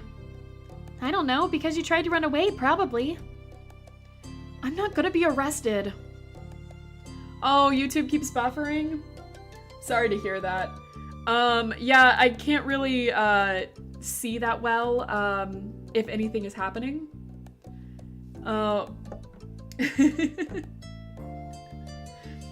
Yeah, I can't really see that well. It still says it's working for me. I'm gonna hope it's just you that's having trouble here. Hopefully the whole thing isn't buffering. You don't think it's a me issue? I hope not. I hope everyone's not having a buffering screen. Well, let's find out. I hope for good internet for you, Bear. Although Cove said that, he looked a little worried over the news. Come on, Cove, let's go home. No. He spoke crossly. You were thirsty and exhausted, and you weren't sure you could keep going back and forth like this.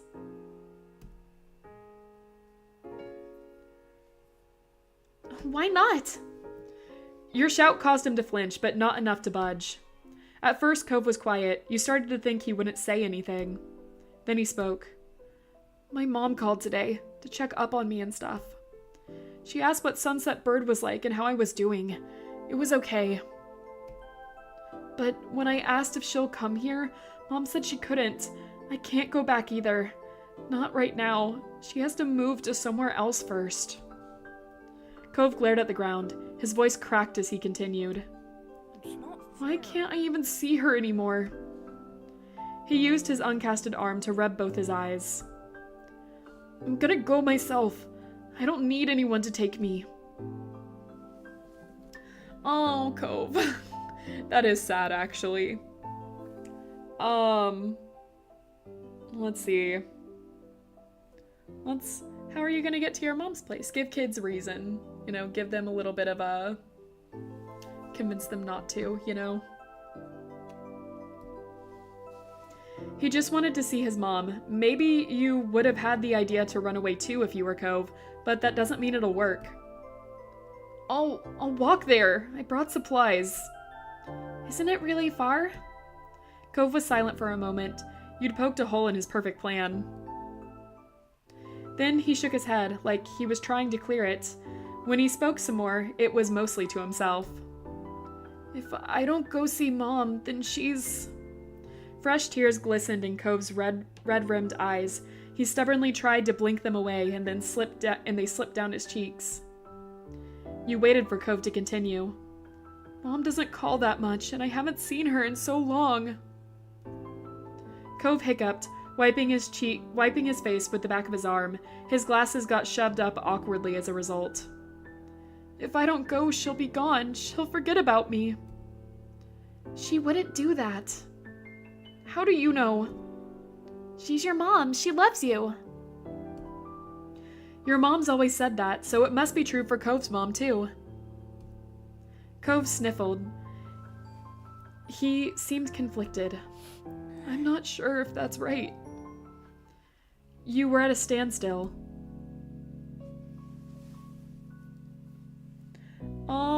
I think this could be a cute moment, honestly.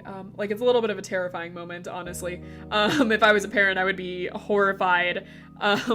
Both kids are missing now, but, for them, like, growing up, I think this could be a cute moment to look back on.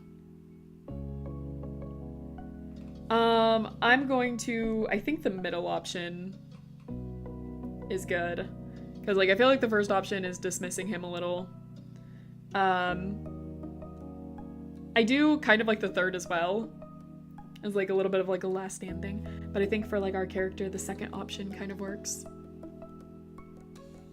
Cove's brow furrowed, a scowl appearing on his lips. He turned away from you. You stared at his back. You couldn't just stop.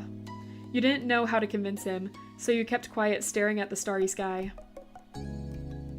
After a few minutes of sullen silence, Cove twisted back around. He wouldn't look you in the eye. Okay, let's go. He must have known deep down that he couldn't go further than this, even if he wasn't happy about it. And that was that. Together you walked away from the exit sign. Your feet hurt a lot by this point, and you were so tired, but you'd convinced him. You were bringing Cove home, and that's what mattered. On the long walk back, it was only thanks to the occasional street lamp and faint moonlight that you could see in the dark night.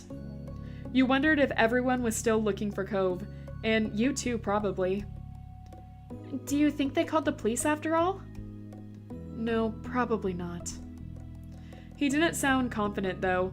You still hoped he was right. You didn't want to go to jail. You weren't sure how much time passed. All you knew was that one moment you were fighting the drooping of your eyelids while shuffling near Cove on the sidewalk, and the next you were snapped back to attention by the blaring beep of a horn. Cove froze. You whipped around to see a car approaching you. It was difficult to make out who it was. The headlights were so blinding. Instead of continuing down the road, the car slowed near where you sat. The window rolled down, revealing the face behind the wheel. It was very familiar. Mom? She shouted back, and not just because there was some distance between you and her. Where have you kids been? I've been looking everywhere for you! I'm sorry, Mom. She stopped looking at you, instead staring hard straight ahead. Both her hands were gripping the wheel. Guilt ate you up from inside. Get in. Let's get you two home. That, at least, made her showing up worth it. Your feet were aching like crazy from all the walking you'd done today. You yanked open the side door, slipped inside to the back seat, then clambered over so Cove had enough room to climb into. He followed in wordlessly, tucked his backpack near his feet. Your mom looked at you and Cove from the rearview mirror. The two of you had us extremely worried. That wasn't a good thing to do. Not at all. Shamefaced, you both nodded as one. Sorry, Mrs. Sky. Sorry, Mom. She softened immediately, not enough to actually let it go, though. You'll have to apologize to everyone else, too.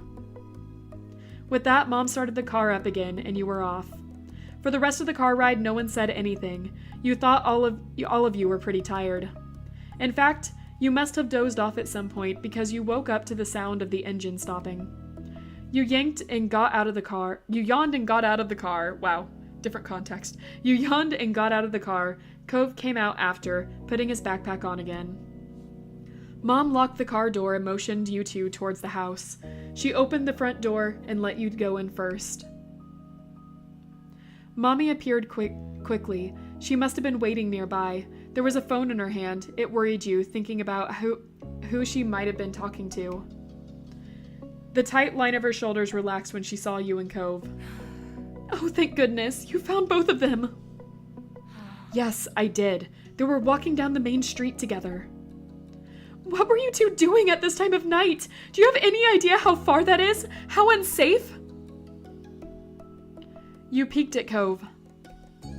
He still looked exhausted. His eyes were puffy, and there were dried tear tracks stuck to his cheeks. I wanted to see my mom. Rain came to get me. Your own mom shared a look. You weren't sure what it meant, but they always did that. You wondered if they could read each other's minds. Since they were communicating telepathically, you stole a glance around the house. Lizzie wasn't anywhere in sight. Could she be outside somewhere searching for Cove still? Where's Lizzie? Your sister's in her room fast asleep, the same way you should have been. She came back earlier. She had been out looking for Cove after accidentally finding out he was missing. She tried to pretend otherwise, but she was worried. Said she checked all the hiding places she could think of, but she couldn't find Cove. You and Cove exchanged remorseful glances at that.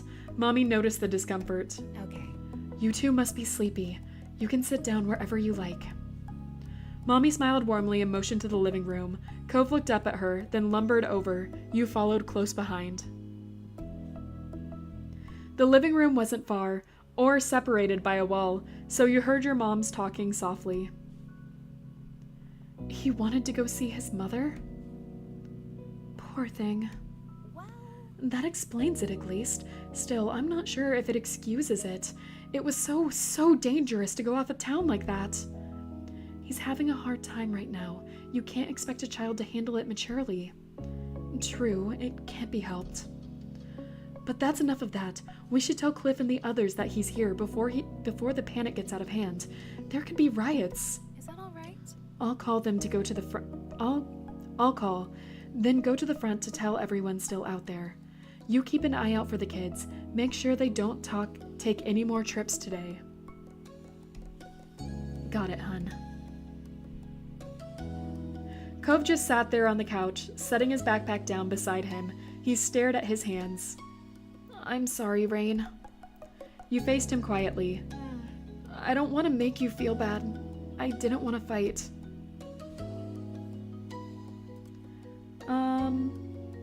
I'm sorry. I don't know what I'm apologizing for.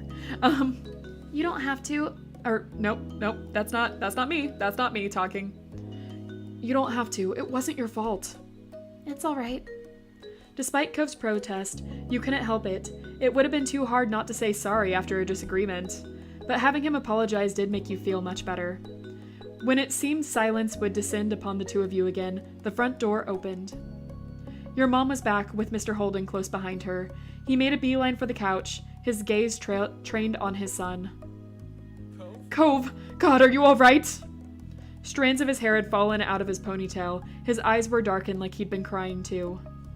Cove stared at his dad, his own eyes wide behind the frames of his glasses. He really hadn't expected it to be such a big deal. I'm okay. Good. That's good. I'm so glad to hear that. He clasped his hands on his son's shoulder, attempting a smile, but the corners of his lips twitched and spasmed as if they wanted to wilt into a frown instead. Cove seemed to have that effect on him. Mr. Holden turned to you, still smiling weakly. I'm so happy you're all right too, Rain. Then he looked at your moms. Thanks for your help, as always. He laughed pitifully. I'm sorry. And I'm very sorry for ruining your afternoon with this. I can't apologize enough. It's okay. It was no trouble, Cliff. Really. It couldn't be helped in a way. Something was bound to happen sometime. Besides, he wasn't the only one who decided it was a good idea to disappear today. Exactly. We're just happy the kids are safe and sound. Not for the first time that day, you recalled your original meeting with Cove. He had run away then too, only not as far as he had today. Cove must have had a similar thought because he mumbled an apology. Sorry, Dad, I won't leave anymore, promise. Some life seemed to return to Mr. Holden thanks to his promise. This time around, his smile was more genuine. I'm so glad. That's a relief to hear. Next time you feel like running off, come to me first, okay? We can talk about it. I'm here for you. Cove nodded. His dad reached out and mused his hair playfully. Although he made a face, Cove didn't try to dodge his hand as he usually did. Let's go home, bud. I bet you're as tired as I am. Mr. Holden took over carrying Cove's backpack, still clasping a free hand on his son's shoulders when he stood up from the couch. The five of you walked over to the front door so you could see them off. Mr. Holden thanked your moms profusely at least 3 more times before he walked out the door. Cove was made to follow. But he stopped and turned to you before stepping through the threshold. Thanks. Thanks, Rain. You're welcome. A tiny smile flitted across his lips, there and then gone. And with that, Cove left. Mommy closed the door behind him. You were practically dead on your feet at that point. Your fatigue must have been obvious because your mom sent you right to bed with no more discussion on what happened that day. Once your head hit the pillow, your eyes slipped closed on their own. Ooh, I need to drink water.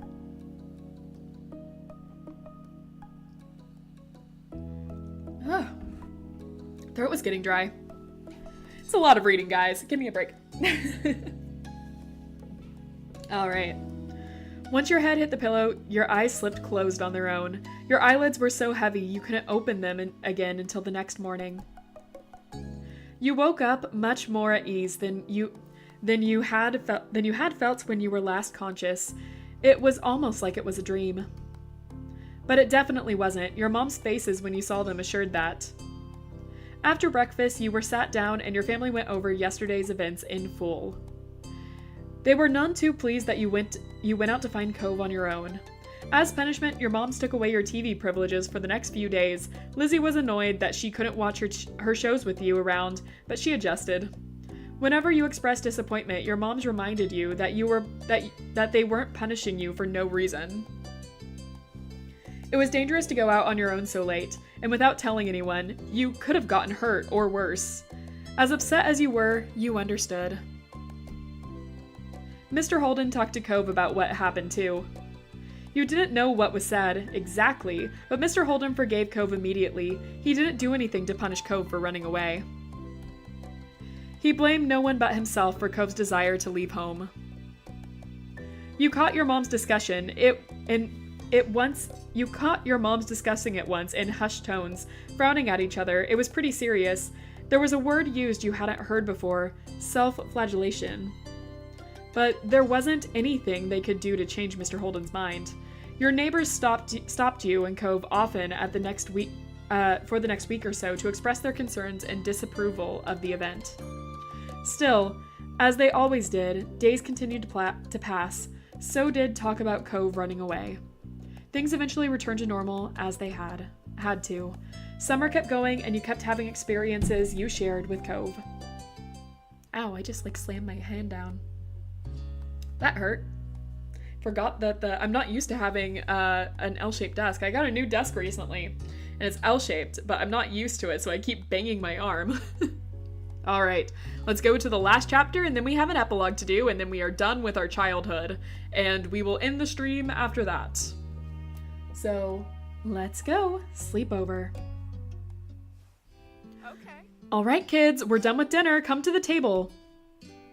Your stomach grumbled, right on time, as if it heard your mom's words. You halted your game and looked over.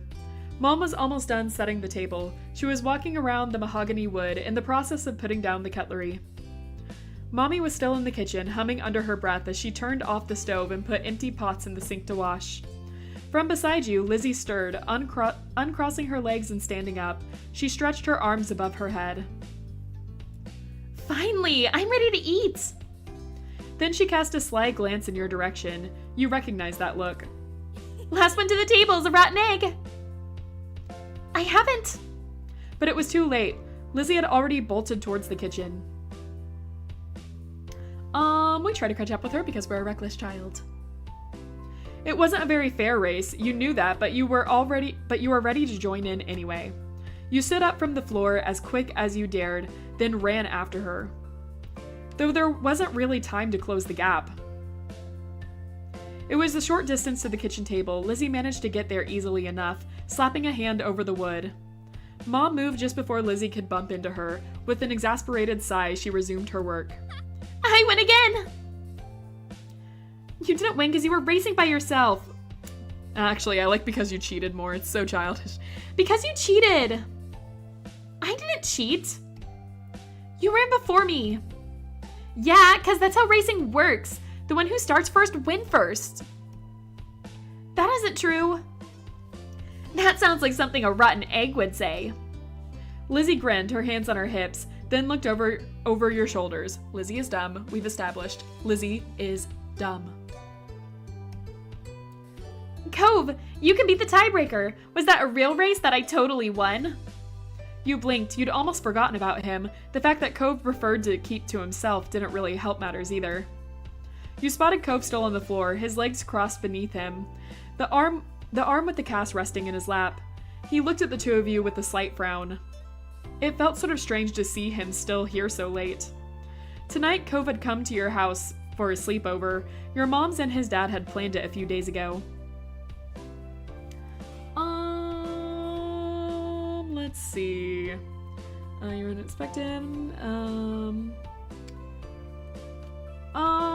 Well, we're not friends with him, so I guess I would be pretty uncomfortable with someone I was just acquaintances with being in my room. Mommy had promised it would be alright, though. You had to go along with it. Cove pursed his lips at Lizzie's question, but he didn't respond. Maybe he was planning on ignoring her. Not that Lizzie would make it easy. This wasn't the first time she had asked him to be a referee for one of her sudden races. Come on. Well, did I win or what? Cove still didn't respond. He turned away, refusing to weigh in. Lizzie glowered, but it had no effect. She crossed her arms and turned back to you. There you go, I won. He didn't say anything. So that means it should be up to the oldest instead. You're still the rotten egg. That's enough. Nobody here's a loser or a rotten egg. You're each farm fresh. Thanks, Mom. What a sentence I never thought I'd say. All right. Now listen to Mom and come sit at the table for dinner, all three of you. You and Lizzie obeyed, sitting across from each other at the edge of the table. Lizzie blew a raspberry at you while Mom turned her back. Your parents brought the last of the food. They then took seats further down the table instead of sitting right next to you and Lizzie. Only Cove was left out. He had stood up from a spot in the floor, but he hadn't made a move towards the kitchen. Cove, you can sit too. Slowly, he eyed the 4 seats that were left. Thanks to the new seating arrangement your parents chose, one free chair was beside you, another next to Lizzie, and the last were on the other side of where your moms were sitting. Staying quiet because I don't care where Cove sits. We're not friends. As we've established, we are ignoring him until we are, in the next step. How many chairs does this table have? Good question. Anyways. From the picture, it only looks like 6. He hung his head and scuttled past you, Lizzie and your moms. Cove went to the chair on the opposite side of the table and sat down. What a loner. Is it 8? Oh, it is 8. I just glanced. Listen. I can explain. I can't explain that, actually. That was pretty bad. There's 8 chairs.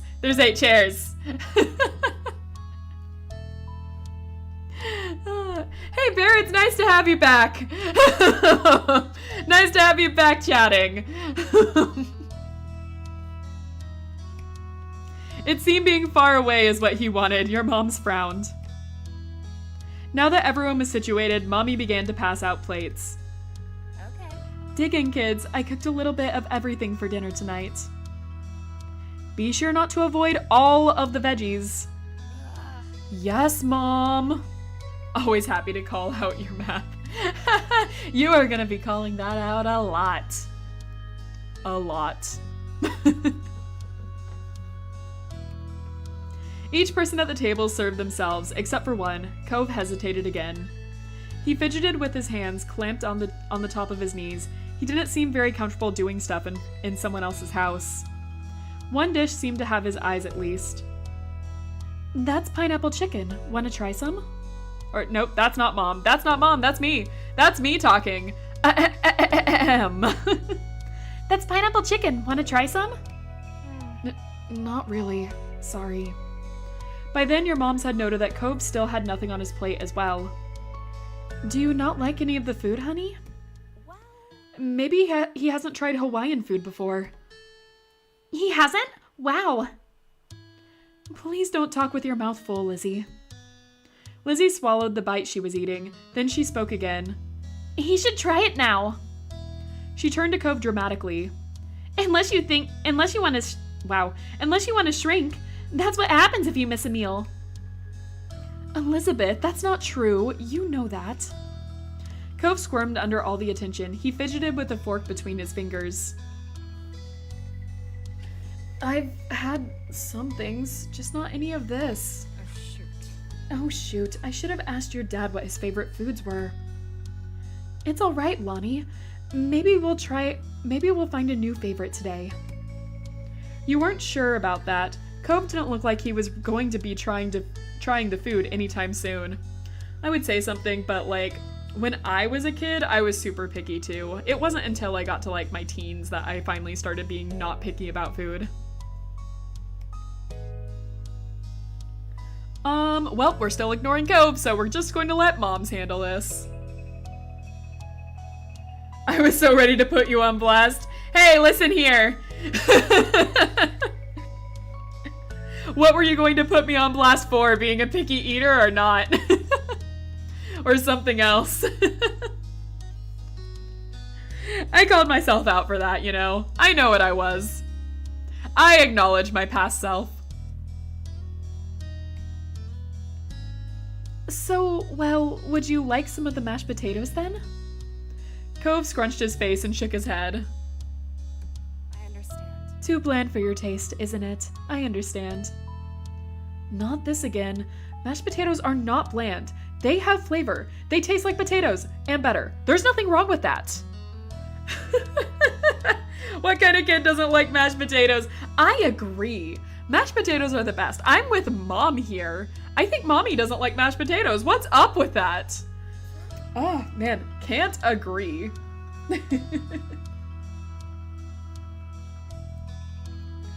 Whatever you say, love. How about, Kalbi ribs? I'm not entirely sure how to pronounce that word. So I'm sorry if I butchered it. Kalbi ribs, Cove. Huh?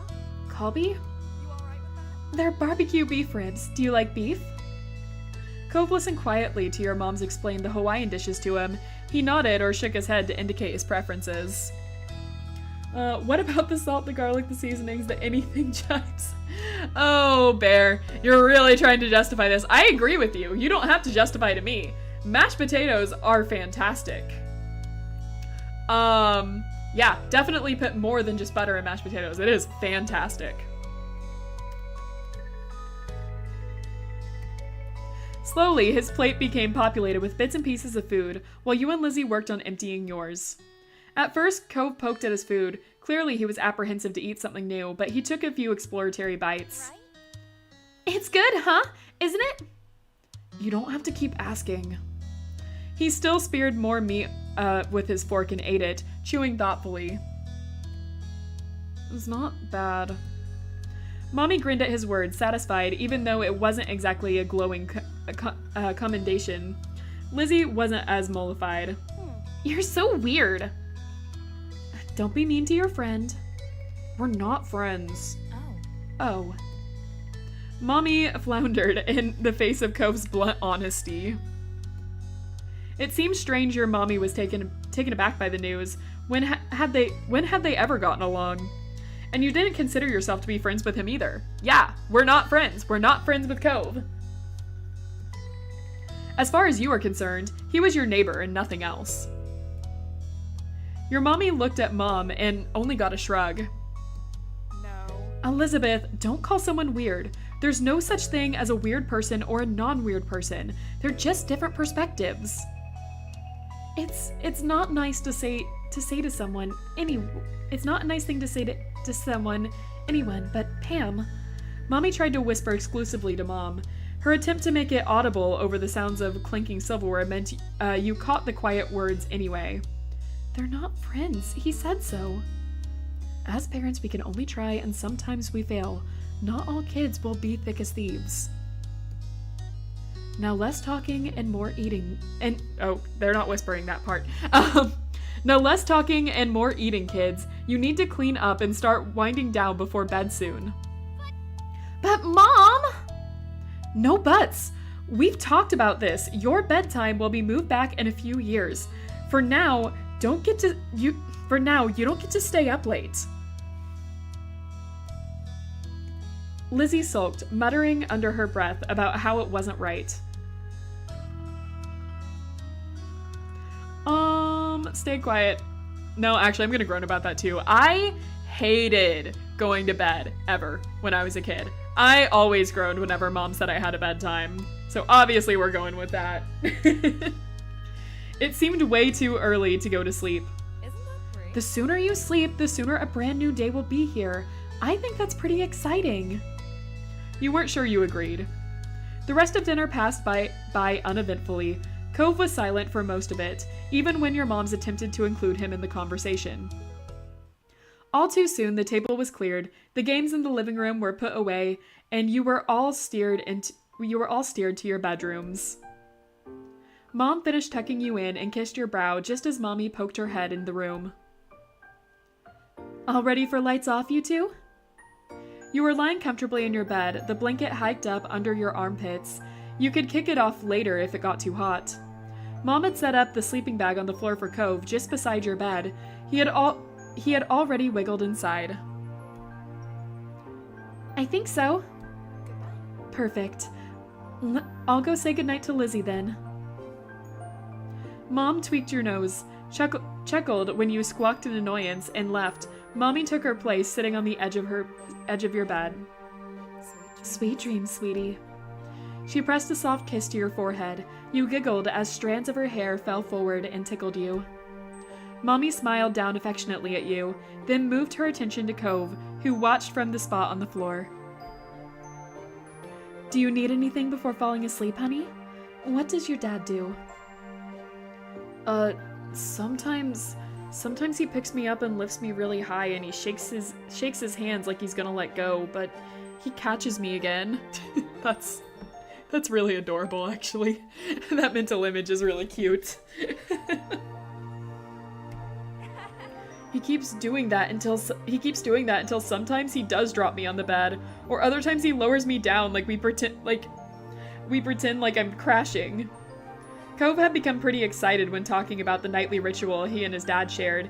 He seemed to realize how animated he was and bashfully quieted. Aw, Cove's cute. But I don't want to do that here. Aw, how fun! Though, I think you're right that it might not be a good idea to do that tonight. The sleeping bag might not be soft enough landing. If there's anything else, you can always ask me or Rain's other mom. But I'm the nicer one. Just don't tell her that. She laughed good-naturedly and stood up. Take care. Sleep well, Cove. Night. Leaning against the door jamb, she rested a hand on the light switch and looked to you. Good night, sleep tight. Don't let the bedbugs bite. With a last smile, Mommy turned off the lights and stepped out, closing the bedroom door behind her. You listened to her footsteps fade as she walked down the hallway. You closed your eyes and snuggled in, prepared to drift off. You started when Cove sighed. Wow. Okay, speech, Angie, speech. You started when Cove sighed deeply. You turned your head to look in his direction. In the dark, you could see a faint outline of a lump under the covers. Cove?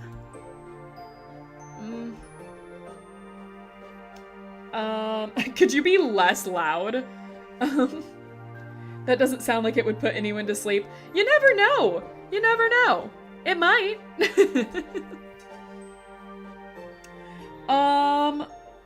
Well, we're not friends, and this answer's pretty funny. So, could you be quieter, please? I don't know. I can't sleep. Why not? He shifted, or at least you thought he did. You couldn't see anything since your eyes were still adjusting to the dark, but you heard him in his sleeping bag rustle. You heard his sleeping bag rustle. Wow, speech. I want to be in my bed. Oh. Cove sat up. Your eyes had gotten used to the low light level, so you could see him better. He got out of the sleeping bag, wobbled towards your side table, and pulled open the top drawer. What is it? I'm getting my glasses. You sat up too, watching as he reached inside. He paused for a second, then pulled his hand out. Instead of his glasses, though, he was holding a book. Cove turned it around in his hands, trying to figure out the proper orientation for it. You knew even without reading the title which it was. That was one your moms would read to you. It was special. What are you doing with that? Cove shrugged, squinting at his newly found cover in the dark. I just thought it looked cool. Whoops. The compliment he afforded your special book had you grinning, your confusion forgotten. It is really cool. Oh yeah? What's it about? It's a story about a squire who wants to become a knight, and there's magic. Does it have mermaids? No, but... Ooh. We get to talk about it. I love the main characters. It has cool pictures. Knowing how, like, I would act and stuff as a child, cool pictures or the voices, I guess, would have gotten me. Though there's a dragon and as crazy things happen is, like, a good answer, too. This one's hard. Okay. I'm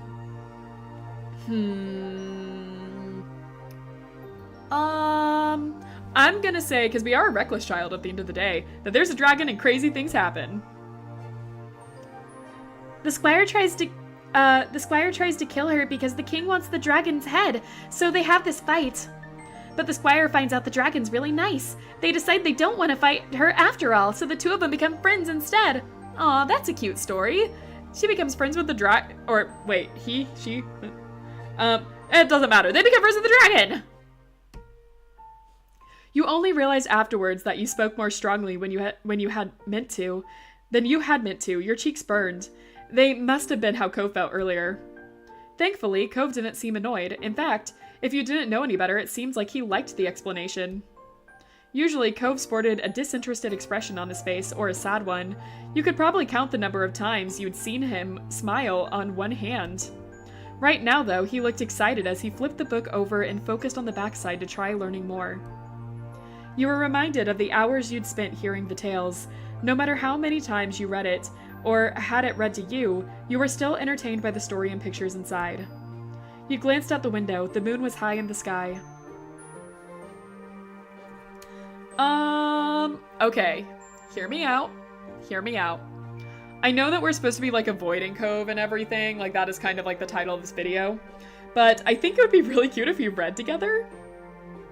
Like, I think that's cute. And we are setting it up because I'm going to put this onto Crush in, the teen years. So, for now, stay strong. Oh, but it's so cute. Think about it.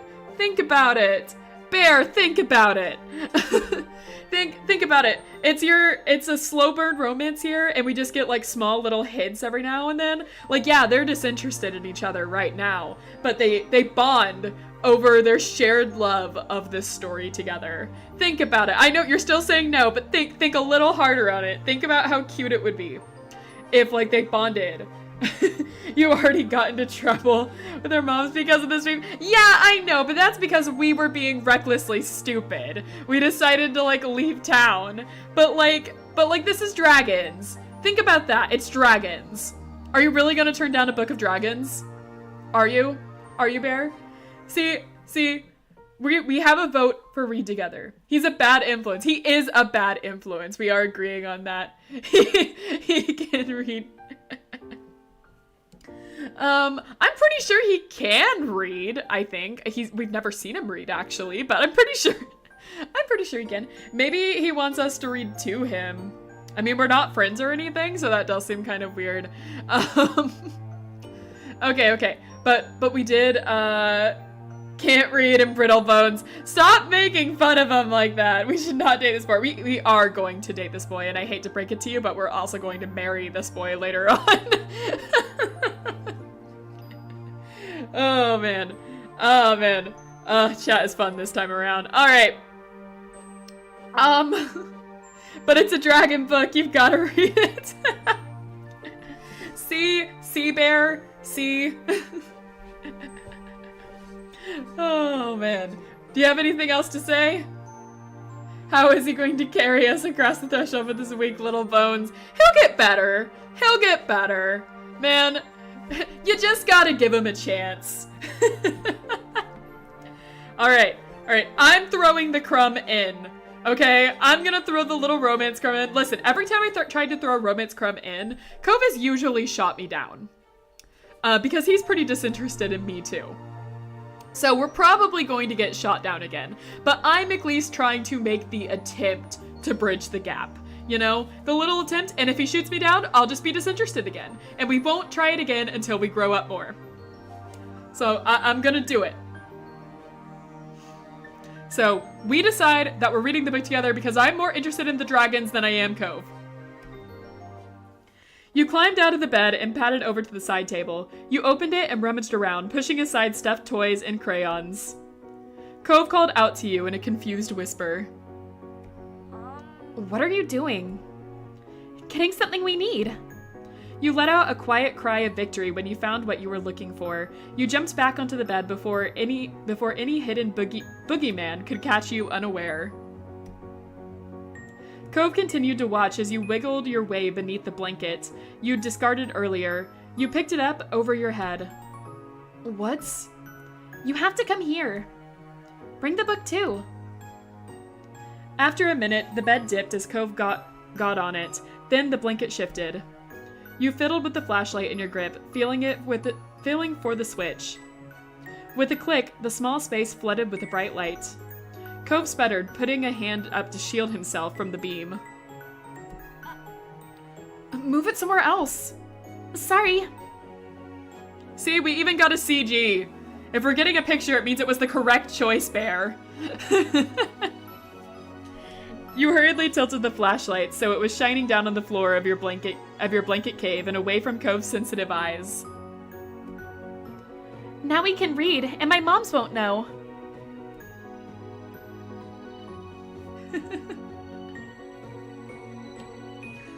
Yeah, I'd probably do this all the time. I loved reading when I was a kid. I don't stay up for too long because Mom or Mommy check on me sometimes. I haven't been caught yet. Do you want to try? Cove nodded. Pleased by his straightforward response, he placed the book between you and flipped it open to the first page.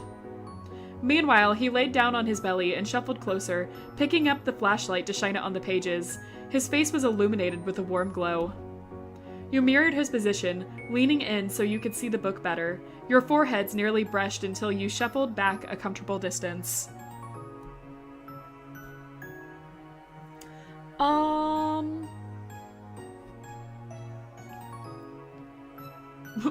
Probably wanted the story to be narrated, that seems. Or, it is cute also to take turns reading the book silently. Yeah, I think actually, to our character, we read it silently together. Here. You turned the book around so it was the right side up for Cove. You can read a page, then I'll read it, and we can keep switching like that. He nodded with a bit of hesitance. Cove tugged the book closer towards him. Then he began to read. You saw his mouth form the words as he whispered them under his breath, inaudible to you. After some time, he was finished reading the first page. He took a few moments to admire the picture covering half of the page, then slid the book back to you. Okay. Your turn. You continued this way until you were a quarter way into the tale. The next time it was Cove's turn. You yawned, resting your chin atop your crossed arms. Idly, you studied Cove. His eyes were following the text, a soft smile lighting up his features. A lock of his hair fell into his field of vision, but he gave it no notice. He was lost in the story. Your eyelids started to droop. When your eyes opened again, your bedroom was pitch black and silent. Your head was smushed in your pillow, your pajamas were sticking to you, and your mouth was dry. Slowly, you raised yourself onto your elbows. You yawned, the back of your throat tingling as you did so. You rolled onto your side to sit up in bed, planning on getting water from the kitchen, when you saw a dark shape towering above you. You froze, then you remembered you weren't alone in your room tonight. Cove, that you? Yeah. Said that at the same time. You shifted and felt something cylindrical press against your thigh. You fumbled for it. The familiar weight of the flashlight pressed into your palm. You turned it on. Cove blinked at you, looking exhausted. He was in his normal clothes again, shoes and everything. His pajama pants were left on the floor, abandoned. His sleeping bag was in a similar state. What is it? Can't sleep. I keep waking up. Did you have a bad dream? He shook his head from side to side. No, I just can't sleep. It's weird here. You frowned. You helped your moms redecorate it only a few months back. I like my room. It's weird to me. I want to sleep in my bed. I'm gonna go. What? That shook off the last of your drowsiness. He was going to walk outside back to his own house. This time of night, all by himself. I think Bear was right, actually. Cove is a bad influence. He noted your shocked expression and looked at you with resolve. My dad will let me in, and I've gone outside late before, and I have to go. I don't want to get in trouble again. So I'm telling Mom. I'm gonna tell my moms. No, I don't want you to. I'll just leave. My dad can call them in the morning. You knew that you could just let him go, but something inside you was saying that wouldn't be the right thing to do. It's too late for you to go outside on your own. It'd be bad. Cove grumbled quietly, though stayed put. Okay, you can tell them. I'll wait. Good. When you crept into their room, Mom was still up reading in bed, when Mommy had already fallen asleep. When Mom woke Mommy up, they were both surprised to hear that Cove wanted to leave, and the two of them followed you back to your room to see him. Sweetie. Cove, are you alright, sweetie? Is there anything we can do to help? I love her pajamas. The hood on the pajamas is so cute. I love that. Mommy sounded tired after having just woken up, but she smiled at Cove kindly. Cove shook his head firmly, not meeting anyone's eyes as he did so. I just want to go home. We're sorry you didn't feel comfortable staying. How about you come downstairs with us and we'll call your dad to get you. Cove headed past your moms out of the room. Mom turned to you before leaving. All right, off to sleep, kiddo. We'll make sure Cove is taken care of. Good night again. Good night, Rain. You listened to the sound of their footsteps on the stairs as you huddled back down in bed, pulling your blanket up around your shoulder. It didn't bother you that Cove had left. At least now you didn't have to worry if he would snore or keep you awake all night. That's right, kid. Be indifferent. Eventually, your eyes started getting heavy, and with a loud yawn, you finally got comfortable in your bed and drifted off to sleep. The next morning, you were woken by the sound of Mom's voice and a soft shake on your shoulder. Rain, wake up. It's time to get up and at 'em. The sun was peeking through the curtains, and you rubbed your eyes as they adjusted to the new light. Mom sat down on the bed next to you. You blinked at her for a moment, confused, until you caught the empty sleeping bag on the ground and remembered what had happened during the night. Mr. Holden came over to pick up Cove and take him home. You should have seen his hair when he turned up, half asleep. It was even messier than Mommy's in the morning. Thank you. Oh, whoops. What is she thanking us for? She chuckled at the thought, and you could tell she was trying to make you feel better about the whole situation, so you smiled back at her. Thank you for letting us know that Cove wasn't feeling good, Rain. That was a nice thing to do. Of course, because I'm actually a good influence. Cove is the bad influence. You nodded in agreement, and Mom went on to say that maybe once Cove started feeling more comfortable, that he could try and sleep over again sometime. You shrugged the idea off, not particularly caring if that happened anytime soon or not. You could have told your parents they shouldn't have tried to do this in the first place. Of course it wouldn't have ended well. The next time you saw Cove and Mr. Holden, they both apologized for Cove having left so suddenly. You assured them that it was okay. In the end, the two of you and your parents were eventually able to move past the ill-fated sleepover. It had all been a learning experience, according to the adults. You could accept that. There were definitely things you learned from it. Alright guys, it is time for the epilogue of our childhood. We are going to be changing our playstyle after this. So, keep that in mind going forward. And then the summer ended. I'll never get tired of that view. You stood beside your moms and Lizzie as the four of you watched the sun dip into the ocean somewhere far, far away. You tried to imagine it cooling off in the water, resting itself before getting ready to shine brightly again tomorrow. Yep, that's right, Bear. We're gonna stop ignoring Cove after this moment. That was a fun day. I didn't know they had magicians in the shopping street now. And be mean to him. We're gonna be one of those kids that like crush on someone and be mean to them.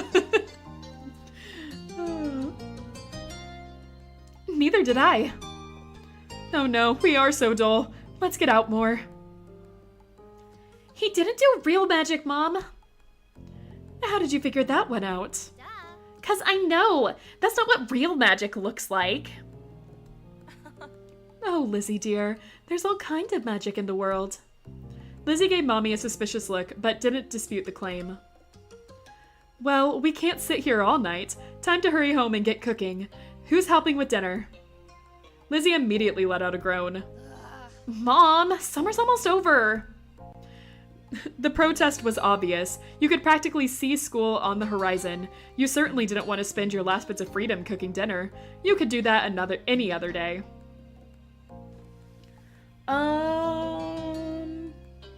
Let's see. You put on your best puppy dog eyes. Yes.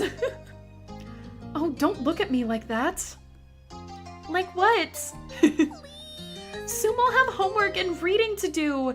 We can't do work now too.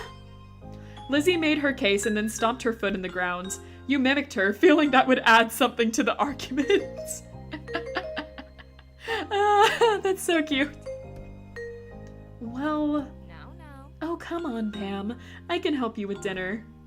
Mommy leaned in for a hug, and you knew that you were very close to victory. Okay. All right. But as soon as dinner's ready, you lot are coming inside. Understood? Yes, Mom. Yes, Mom. Has so much to do, so little time. Maybe I could still get the seashell bracelet at Tines and Trinkets. Ooh, or maybe the playground. Or the fireflies would probably be coming out, right? I'm making my own plans. Lizzie had her own ideas of what she wanted to do, but what were you going to do?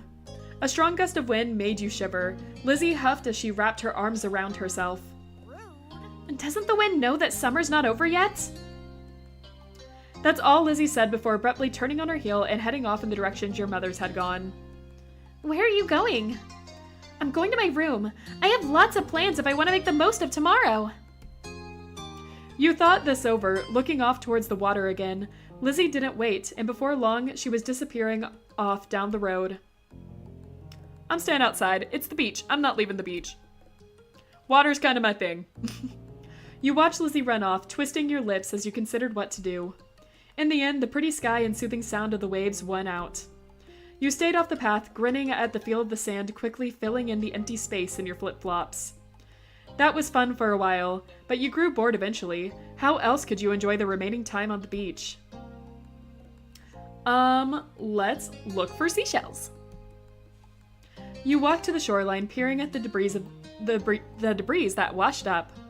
Most of it was seaweed, rocks, and trash, though now and then you spot a seashell.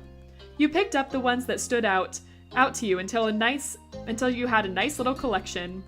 It was a great evening, but soon enough you had your fill and were ready to join the rest of your family back home. Not too much further down, you spotted a familiar green head of hair moseying along the shore. You keep going! We don't care about Cove, right guys? So we keep going. We're still indifferent. Bye, Cove. Cove looked like he was busy doing something on his own, and you were heading home anyway, so you turned your eyes back to the road and kept moving. We avoided We really avoided him. I thought it was gonna force us to talk to him. We really avoided him. All right. When you arrived, you saw your mothers in the kitchen, still working on dinner. You shut the door behind you, shivering lightly as you adjusted to the more pleasant temperature inside. Hi, I'm Angie, and welcome to our life speedrun.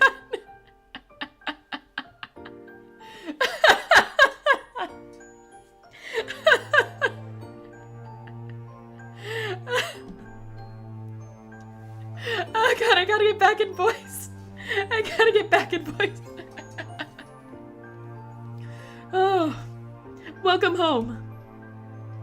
Hi, sweetie. Oh, Rain, will you help set the table? You've been on your way to your room, and you stare longingly in that direction as you consider the question.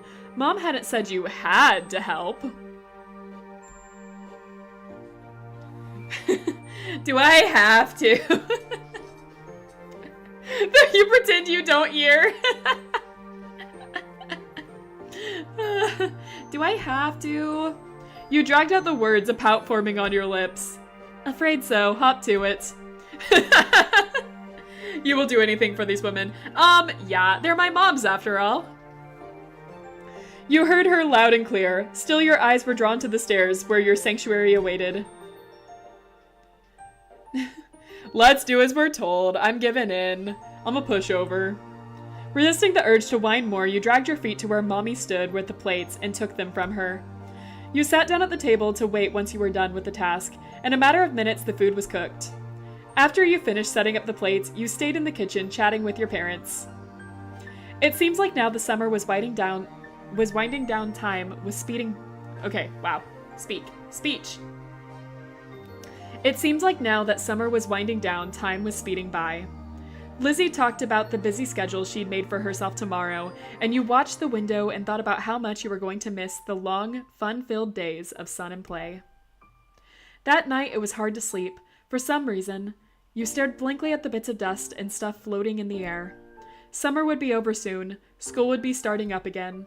You couldn't help but feel... scared. Scared always. Scared constantly. Homework would be back, and reading and teachers scolding you for the tiniest things. Lunch and recess weren't nearly long enough. What if it was harder than last year, too? Too hard. You let out a heavy sigh, rolling onto your side. Ready or not, it was all right around the corner.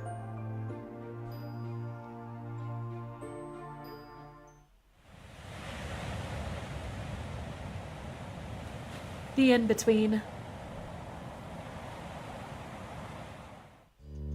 All right, so time has passed. We are going to be 13.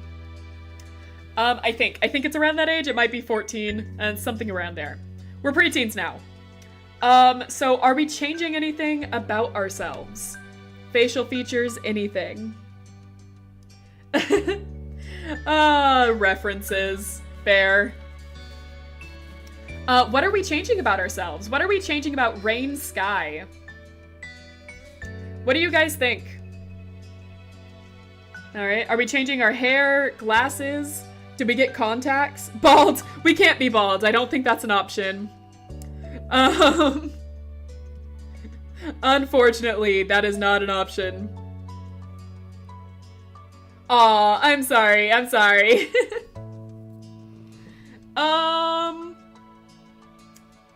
Well, I'm not getting much of another... Do you guys still like the two-toned hair? I kind of like it still. I think we should keep that. Let's see. Do we have acne? I won't check because I already know. I played this a number of times. Yes, we have acne. All right. Let's see. Do we still have glasses? Or did we get contacts? And do we have earrings? What are our hair options if not bald? We have a couple of options. 1 second. Yeah, so we have a couple of options for hair. We can change the front of our hair and we can change the back of our hair. All right. The momster said to get contacts. Okay, no glasses. We got contacts. Cool. So we can change the back of our hair or the front of our hair. So bangs or the back, but I think we're kind of limited on the two-tones here. Momster says to keep the hair. There are a lot of hairstyles in this game, so it does take a while to shuffle through hairstyles. Let's cycle through our options. Okay, so for hair front, if we want to keep the two-tone hair, like I said, there are a lot of options for two-tone hair. Last time chat voted on blonde and pink for our hair color. We can do braids, locks, short bangs, curls, shaved. Well, we do have shaved as an option. We could have shaved off our hair.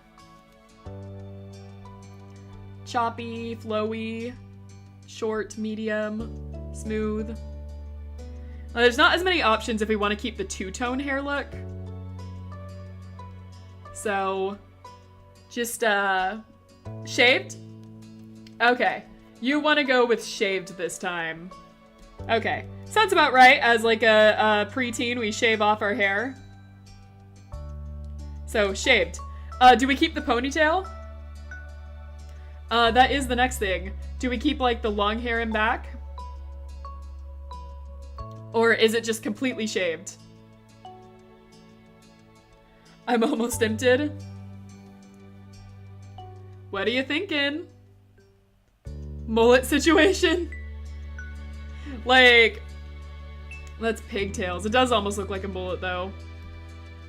Want something like this? Where it's like that short kind of style in the back? What are you thinking, Bear? You're the one that seems to be controlling this situation with the hair. More? Okay. Let's see what we can do. Blue hair? We want to go with blue hair this time?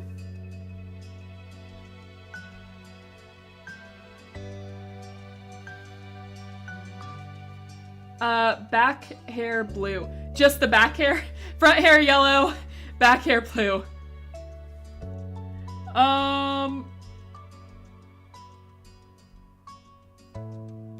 I'm not really seeing more, unless you want to make her hair long, I'm not really seeing more to the mullet style. What are you thinking, Bear?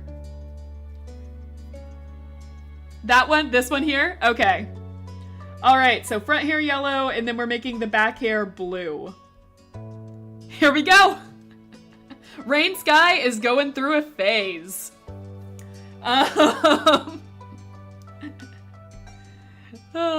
Rain Sky is currently going through quite the phase. And we got contacts, so we no longer have glasses. Ponytail again? You do want the ponytail? Okay. I can switch it back to ponytail. Do you want ponytail 1 or ponytail 2? There are 2 options for ponytails. What are we doing?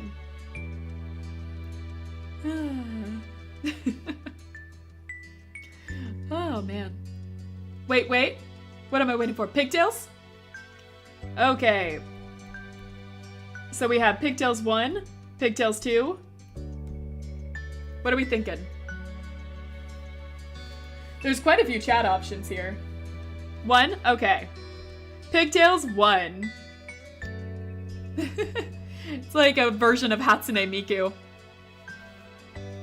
All right. So now, do we have earrings? Is the next step. What do you guys think? Did we decide to go with earrings? Get some studs, or ooh, we can do upper earrings too. Of course. There's not an option to do like multiple styles. So we gotta pick one style of earrings. That's why we shaved our hair, so we could have earrings. Yeah, you're right. I think we're going through quite the phase. So I kind of like the top earrings for Rain Sky. I think we should do the top earrings. That is my guess. Seconded. Okay. All right, and lips. Do we have thin lips or thick lips? Kind of leaning towards the thick lips option. You guys can change my mind on that, but I'm kind of leaning towards thick lips. So, next up. Oh, do we have braces? Oh, that is the question. Do we have braces, guys? That is a very important one. Yes, we got braces. All right. Puberty is fun. Puberty was a fun time, and all the worst things happened during it. All right. That is our character. And the next step it will make us do, I already said we're doing crush on Cove now. We feel like we have a crush on him. I already said that I was putting that in motion because there's a certain thing that I want to get that I haven't gotten in my other playthroughs. So that is what we're doing. We have a crush. But are we direct about our crush? Are we relaxed about it? Or are we nervous about it?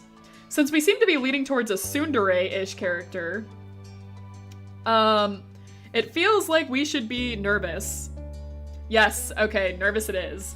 Cleaning braces is such a pain in the...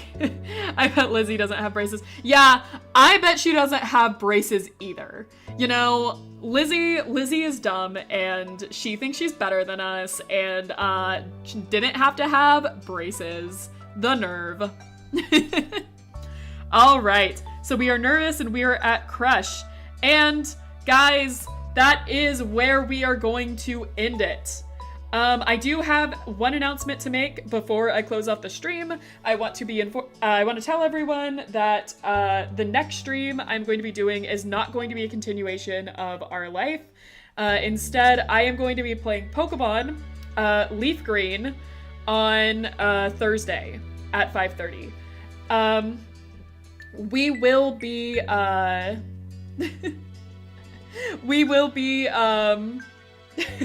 Okay, Bear, I know you already know, but this is an announcement for everyone, not just you. But yes, we are playing Pokemon Leaf Green on Thursday. I don't know if I'm going to be playing the whole thing, but we will be finishing every game here, so don't worry about continuing our life. We will be continuing it more on Tuesday.